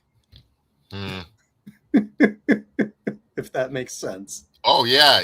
There's definitely a few rappers out there like that. Yeah. Right. Like I feel like there's a lot of intentional idiocy coming from him, and I feel like underneath it there's actually like some real shrewdness going on. Yeah, I think you could be right. Anyways. Okay. Yeah, we almost. There's not much left. There's not much left. There's 3 joints left. This one is Death Trap, and it is notable because there are keyboards by Don Newkirk on it. Oi. And also there are guest spook vocals by Master Ace, which I have no recollection of. So maybe they're just backup vocals a la Curious or something. So sick. Wow. And this leads into the whole hip hop mythos of like cats that were there when other cats are recording, are like, yo, son is sitting up in the studio while another rapper legend is banging out and you're like, yo, want to jump on the mic and do a little something? Yeah, like you're like, yo, that's the shit that I love. And like, you know, those are kind of the stories that I want to hear, that I really get geeked off of, where it's like cats that are legendary or notable in their own right, being flies on the wall for these other really significant projects that didn't come from them, but they were still either adjacent or loosely involved. And I want to hear them speak on those sorts of things. Like when we did the AC Alone Book of Human Language episode, Micah 9 called him. And Micah was like, yo, I'm not on this album, but I was there the whole time. And I got to see the master at work and watch this whole thing unfold. And it was cool to hear this perspective from him, because while obviously it's one of his best friends, at the same time, you got to sort of hear him sort of step back and revere this guy as an artist and just admire his musical chops, without it being like, oh, this is my guy and da da da da and us and we and this and that, you know. You're so right, and especially because that's one of the like premier super solo albums. That's just AC. So you're like, did he record it just by himself with mumbles? Like, no, his homie was right there watching it, but he didn't do nothing on it. He's just watching him craft one of the great fucking concept albums of all time. And like, imagine the restraint on everyone's part. For real. To not have a guy with a caliber of Micah like say something, anything at any point. Yeah, for real. Like you gotta be locked in. You gotta be focused. Yeah. Like, bro, I love you, but like, right. Next album, because this is you know, he had all those guys on All Balls Don't Bounce, you know. But not all those guys. But Micah was on there a few times. Abrood was on there a couple times. Like, yeah. So true. All right. Very different project. All right, so Death Trap. The master, the ace. Lost is the ghetto dweller trapped in a cage. There's no way out of the death trap. You can't come back. No matter what you do when you fall in a death trap. You can't come back. No matter what you do when you fall. Time and time again, life's getting shorter. Fear in the air, what appears is the border. A nigga named Steph was shooting up meth with some coke, had a stroke, so I chill for his death. Time is a ride, falling one line, all the sin stepping in, on my face is a grin. Another dumb Vic once moved, now stiff. Grabbed him by the wrist, come to the abyss, meet Katie. I thought she was known with this lady. A PhD, many degrees, had Mercedes come. She took her to a bar, got lit like a skunk, got drunk. Dance, man, a pump. Boom, she took the car to the nigga's pad. She didn't want to kick it, so the bitch got stabbed. Wrong place at wrong time, don't exist no more. All four, according to the Gravediggaz law. So watch what you do for a fool talks back. And behold, riding on your shoulders a death trap. Yo, you can't come back. No matter what you do when you fall in a death trap. You can't come back. No matter what you do when you fall.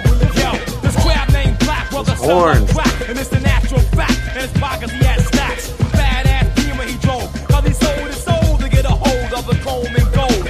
True, he felt good as he walked this hood. Being hunted every night like a bear in the woods. See cosplay the role of a fox. If they catch your ass out on the block, it's back to the penalty box. But Black was the type that was like, yo, fuck the C-Cyphers. I got to get paid every night. Bills, but you can't forgive. C-Cyphers ain't the only niggas on the bill. He had like a $250,000 stash on him.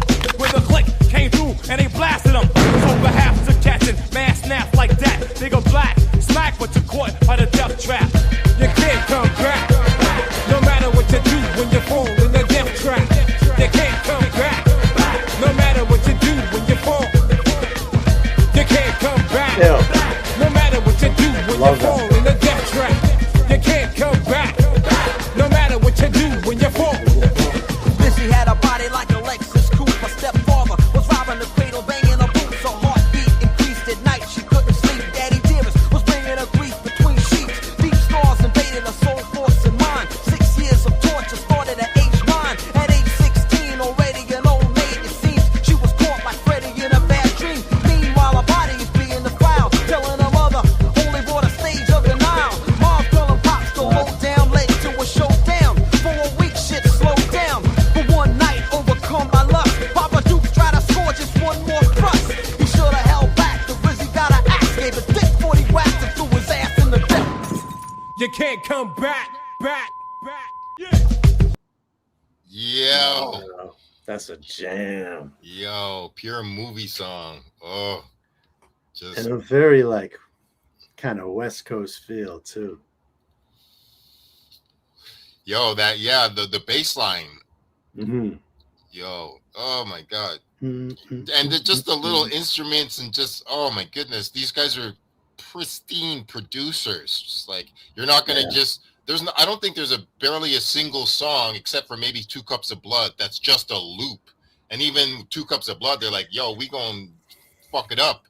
Like you always get little accoutrements and just a little synth coming in, a little the scratches as Touch was saying before, the scratch intros for songs, like and start the verse, like people don't do that anymore. No, the DJ is so removed these days. It ain't the same.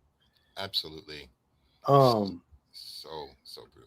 Also, like we talked about restraint in a different context before this song, but the hook, those big band horns, and they're completely like in the back, completely like shoved down. But you're like, they're so dope. You just hear it with like the back of your ear. Mm-hmm. You're like, yo, this the texture that it adds. Just every single one of these. I'm so stunned. I haven't heard this in a few years for sure as well. But like everything just is so fucking. If somebody heard this nowadays, they would be blown out of their shoes. Yeah, like it would be like this is just stands the test of time. Just tall and strong. The layers and like again, Paul, like what we were getting from Prince Paul rolling into this was De La Records. Yeah, funny, comedy, quirky, like monkey samples and right. Such a different lane.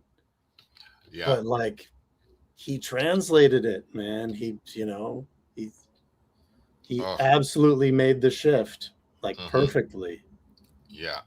And it's so cool because this is like, it's horror, but it's also, it's like morbid horror, comedic horror.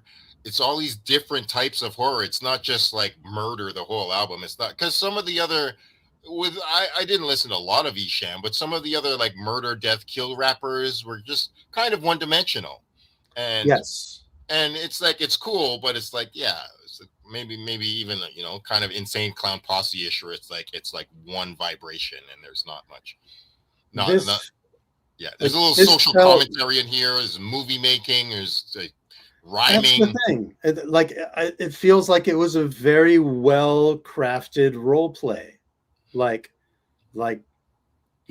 this is fiction, and they're not trying to deny it, but they're painting the picture as clearly as possible and committing to the story. So right? Every song is just full in the concept. Like every line, I can't think of one bar on this album and I was like, you know, that bar was weak and that didn't really fit with the concept of the project. Like, everything is just Gravediggaz. 100%. And like, but I don't feel like Too Poetic went home after these sessions and like really felt like that before going to bed. You know what I mean? Like I think these guys were like, all right, this is the game we're playing and we're going to do it really well. And, you know, acknowledging that it is what it is. Whereas some of the other like edgy rap over the years, you kind of wonder, like, is this just like, are you actually kind of an ugly person and this is like all you have to offer? Exactly. You know what I mean? Yes, absolutely. Oh my God, that's so real.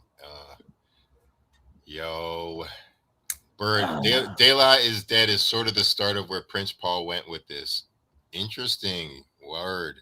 I think that's, I would say that's accurate. I mean, what even happened between it from him, to be fair? Yeah, good question. Because I mean, everything Stet way predates this, and then very live band stuff. And then what did we get next from him after this? Was it Psychoanalysis? Oh shit, good call. Yeah, this was a couple years before Handsome Boy, so yeah. Oh, Handsome Boy might have been before Psychoanalysis. I don't remember. I think Handsome Boy was 97. Yeah. Ooh, yeah. I want to give a quick shout out. Actually, shout out Antoine. Bushwick actually did some horrorcore too. Bushwick definitely. Ever So Clear was kind of a horror, not too much a horrorcore song, but he made a horrific life story into a song. And I'm saying all this to say, one of the greatest things that happened in my life is me meeting Bushwick Bill and Del the Funky Homo Sapien in Austin, Texas at the same time. And I have a picture of it. Like I'm literally, it's in my archives. Was it South by or something? Yeah, it's South by Southwest. Yeah, just a random, I went to some random BCC show, so I'm seeing Boot Camp Click, but Del is in the audience and Bushwick is in the audience. And I've actually been friends with Del for quite some time. Del was like, hey, good to see you again. It was nothing. But but nothing to him. Me, it was everything. But like, I'm like, Del and Bushwick, this is super random and this is super amazing. And I don't tell this story much. Bushwick had a psychic moment. He the first thing he said to me is, he's like, you're too nice and your niceness isn't gonna serve you in life. He said something super insightful to me where I was like, I'm stunned that you're like have the audacity to like, you just felt my energy. And he just said something blunt like that. He's like, you're too fucking nice. And he's like, that's cool, but like you just, it's not gonna, wow. You need to be more hardcore. And he just literally sensed it from my energy and like me just saying, hi, what up? Yo, I'm a big Ghetto Boys fan. Like just a little bit of a conversation with Bushwick. and he said something to me. It just cut into my soul. I'm like, dude, who put me under a microscope? Why do you know me so well? And like, holy fuck, that's bold and impactful. And you're like a psychic, man. You're amazing. So that's tight, man. Yeah, I have one memory with Bushwick Bill, and it's really wild and beautiful. So, and I know that to be true because I feel like we are kindred souls in that sense. Our kindness has definitely been taken advantage of by people. Yes, brother. Yes, yes. Salute to that truth. Yes, brother. So, yeah, but Bushwick saw it from like instantly, and he was just like, "Yo," he was just on some hip hop shit. Like, "Yo, this is hip hop. Gotta be kind of grimy." That's so cool. It was great. Bushwick Bill. Rest in peace, Bushwick. Rest in peace, Bushwick. Man. And he's also a Jamaican, so rest in peace. Yeah. Yeah. Ill. Yeah. All right. Well, yeah. Shall we roll into the next? This is the title track, or what became the title track for the American release. Mm-hmm. And it's the last production that we get from RZA on this. Word. What's up? This is the Gravediggaz Jam session. What's today's date? Today's 20th. The 20th Friday of May, 1994. We're trying GLC Studios. And we're gonna go like this. Get my man BB Fruquan. Hey, you hear the rip? I got the rip. Wow. I got the rip. You got the rip.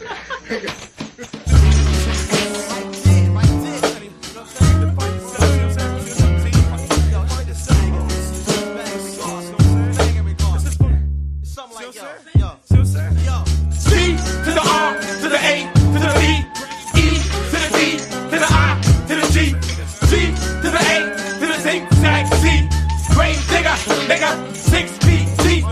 G to the R to the A to the B, E to the D to the I to the G, G to the A to the zigzag Z, Gravedigger, nigga, 6 feet deep. I force my teeth on a gospel track. I'm not an apostle, but I bring the axe to your back. I chew and attack like crest on plaque. After that, your world is black. You drop into a hole, your mold separates from your soul. Behold, the Gravediggaz told you beware, but you didn't listen. So now we appear, eardrums glisten. Ha ha. C to the R to the A to the B, E to the D to the I to the G, G to the A to the zigzag Z, Gravedigger, nigga, 6 feet deep.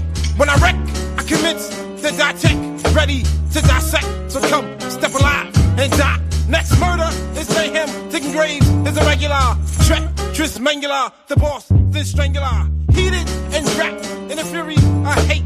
Daredevil, the rhyme rebel, my art terminates. Subduing and pulverize in your head. Your blood fell dead and your tombstone red. Wizard to the rector, grim to the reap. Under to the taker, gate to the keep. Creeping through the ghettos and the slums and the streets. Gravedigger, nigga, 6 feet. Darkness shall fall upon ye all who slept on the styles that crept through the door. The grave, behave, we come to save. So don't be afraid of the dark. We spark like light in night. Excite, it's right, come follow the light and see what I see and be what I be. The G to the R to the A to the V, G to the R to the A to the V, E to the D to the I to the G, G to the A to the zigzag Z, Gravedigger, nigga, 6 feet deep. In the mind, I come with the sparks from the attic. Jet, psychopathic, brain tracks is tragic. Twist lifting wrist like riff of a Taurus. Deep in the forest, I slay for the porridge. Jet is cold, you die slow like a tortoise. Deep in my chorus, your result, take a mortis. Let me see, I'm casting disease. Contrary, yet some fairy cause you bleed.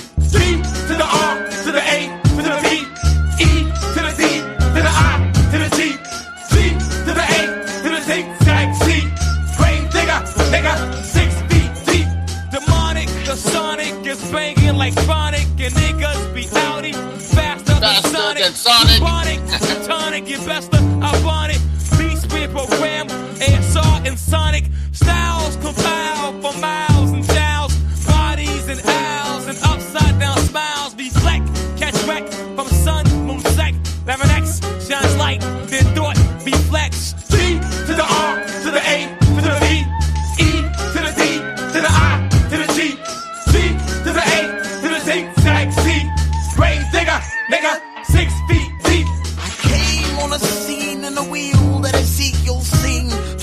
fight your flaws like Philistines. Look in the sky, oh my, it is I. No alibi, so don't even try to feed me swine. The Grim Reaper's mind is so refined. I'm deep, I'm deep, I'm deep as a hill or a cliff or a steep incline at the bottom of an ocean reef. Oh, what is that? RZA was way ahead of his time with that one for show. You know it, Touch. Oh my God. What was that? What the fuck was that? So crazy. So they chose a cadence, they committed to it. By and large, they stuck with it the whole way. I think for me, like MC wise, Poetic was like crazy on that one. Yes. He rode the rhythm perfectly. He stuck with the cadence. His deviations were so intentional.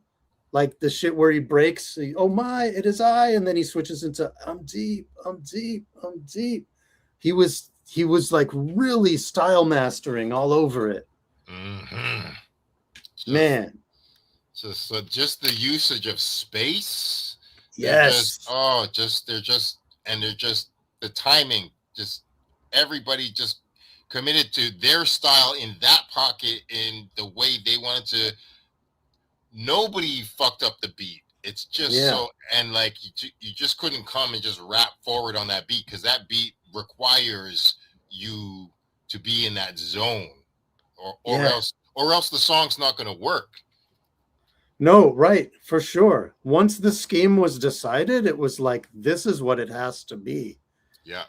And how great that they went for it and kept it as part of this project and gave it the title track, no less. The title track, exactly. It's so different from everything else on the album. Mm-hmm. Mm-hmm. And like, who said it? Antoine, this is one of the weirdest songs ever. You're not wrong. Yeah. But like weird in a good way, as far as I'm concerned. I'm really, I think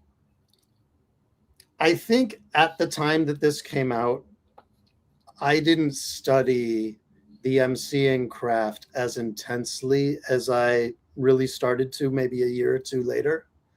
And I might have felt like this song was a bit repetitive, but revisiting it, I'm kind of blown away.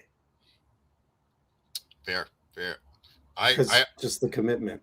Yeah, I love weird shit, and like I love Stroke of Death, that super weird song on Supreme Clientele. Oh, okay, yeah. Yeah, Stroke of Death is one of the weirdest ass fucking rap songs ever made, and RZA and Ghost murder that. I think Street Life is on it as well. And fuck, so whenever people do weird things, that doing weird pitch shifts and just sonic manipulations, or just that's the shit that lasts forever. You're just like, it wasn't. I loved how experimental and boundary pushing this album was, but they never went too far to like break the concept. Like even Bang Your Head seems like the most kind of boundary pushing song on the album, but they're like, yo, this fits with the album, man. And like, none of this is being weird for the sake of being weird. This is being creative and innovative for the sake of the concept, the Gravediggaz. And right. Yeah. And, yes, yeah. XZ, we know. It's Ninja Mortis. Ninja Mortis. N-word Mortis.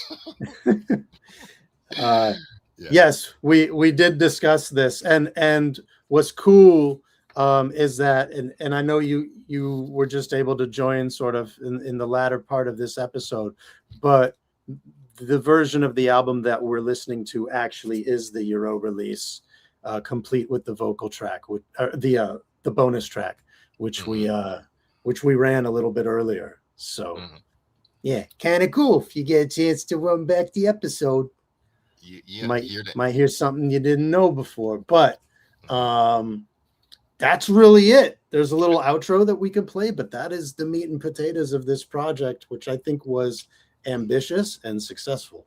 Mm-hmm. Hey, source mic ratings. What would you give it out of 5 mics? Oh, out of 5? Okay. I mean, we've been doing ratings on a scale of 1 to 10, but 5 is very easily adjustable to that. Okay. I think this is huge. I think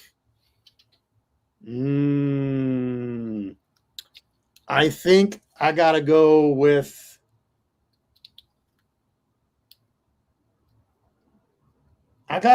a 9. So yeah.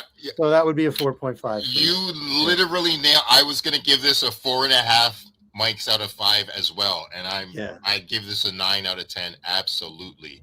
I like on one, and I was just gonna say something. I was like, not every song for sure smashes on the same level, and nothing's really weak.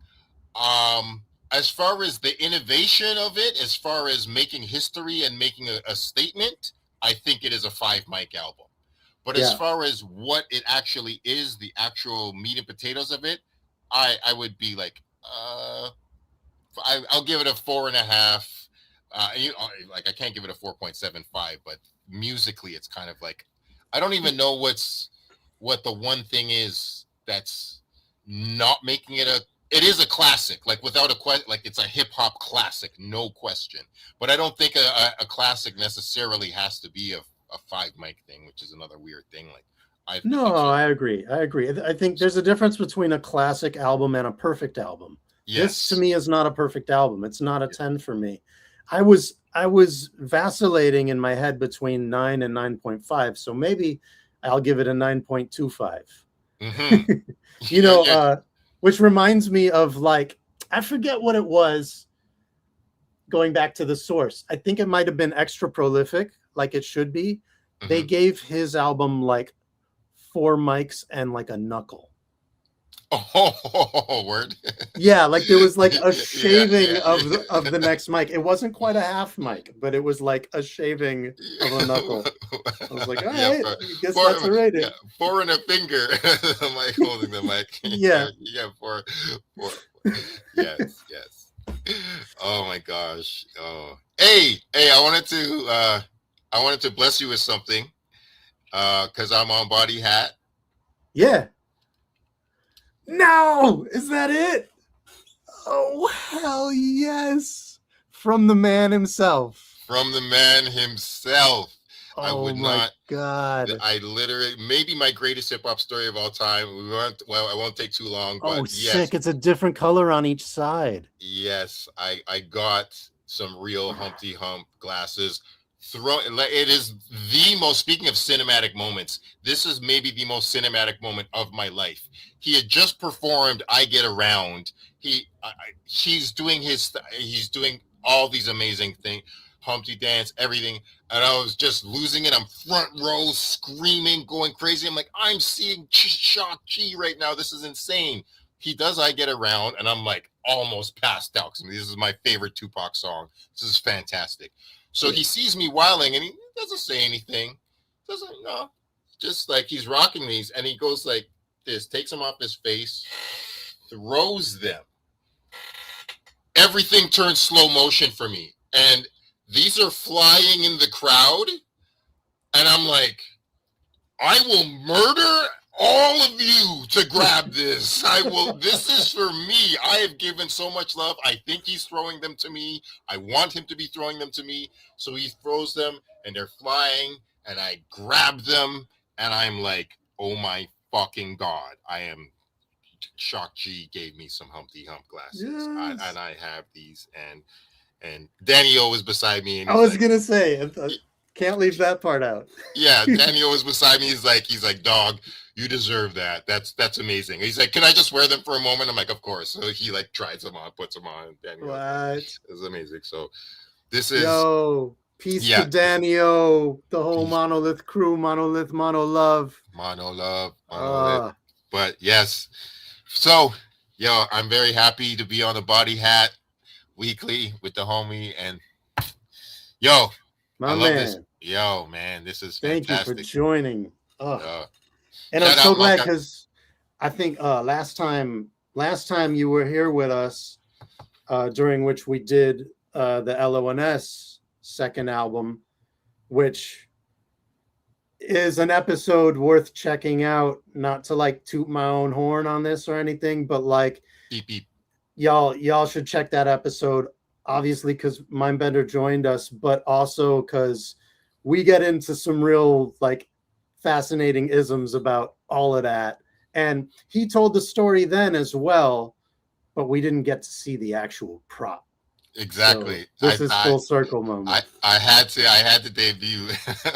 Oh man, it's an honor. You are probably the #1 Shock G fan on planet Earth that I know of. You are that person. So I think of you often whenever I pull these out. I got some great hip hop memorabilia here in my life, but it's like this is Body Hat Weekly. Amazing. That's so cool. Love that. Yeah. And sometimes I'm like, I want to be buried in these. Just bury me in my coffin with my Shock. Right. I don't know if any of y'all have been checking for it, but on Netflix, there's they're running that show right now, which I forget the name of it, but it's about the hip hop museum, the Hip Hop Hall of Fame, and it stars like Yo-Yo and obviously Pete Nice and Ice-T and LL,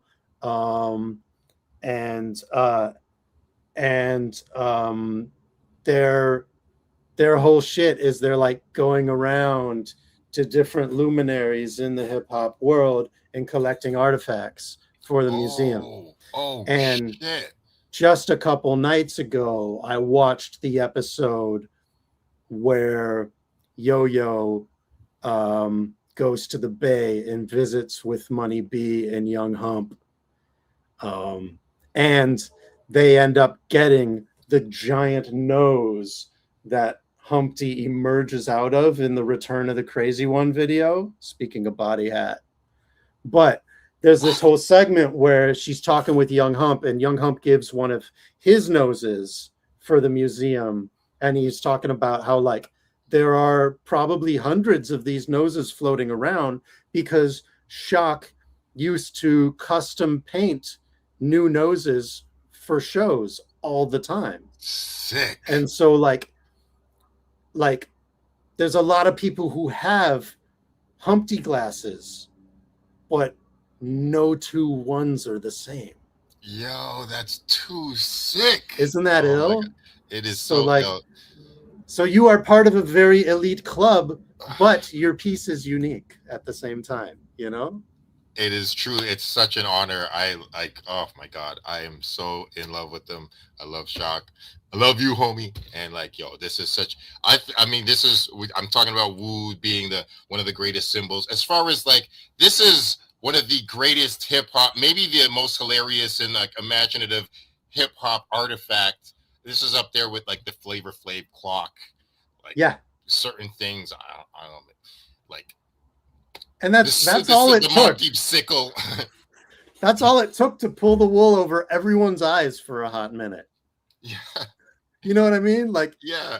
Like Flav had the clock, and that was amazing. And actually, for a short time, Chuck was wearing a clock too. That's facts. I think it was the Bring the Noise video where they all step out in clocks. But that had people convinced that there was a completely different person wearing it. Yeah. This is on some Clark Kent's glasses shit. Right, exactly. Yeah. Yeah, for real. Shit is ill. Oh my God. Yeah. Well, right.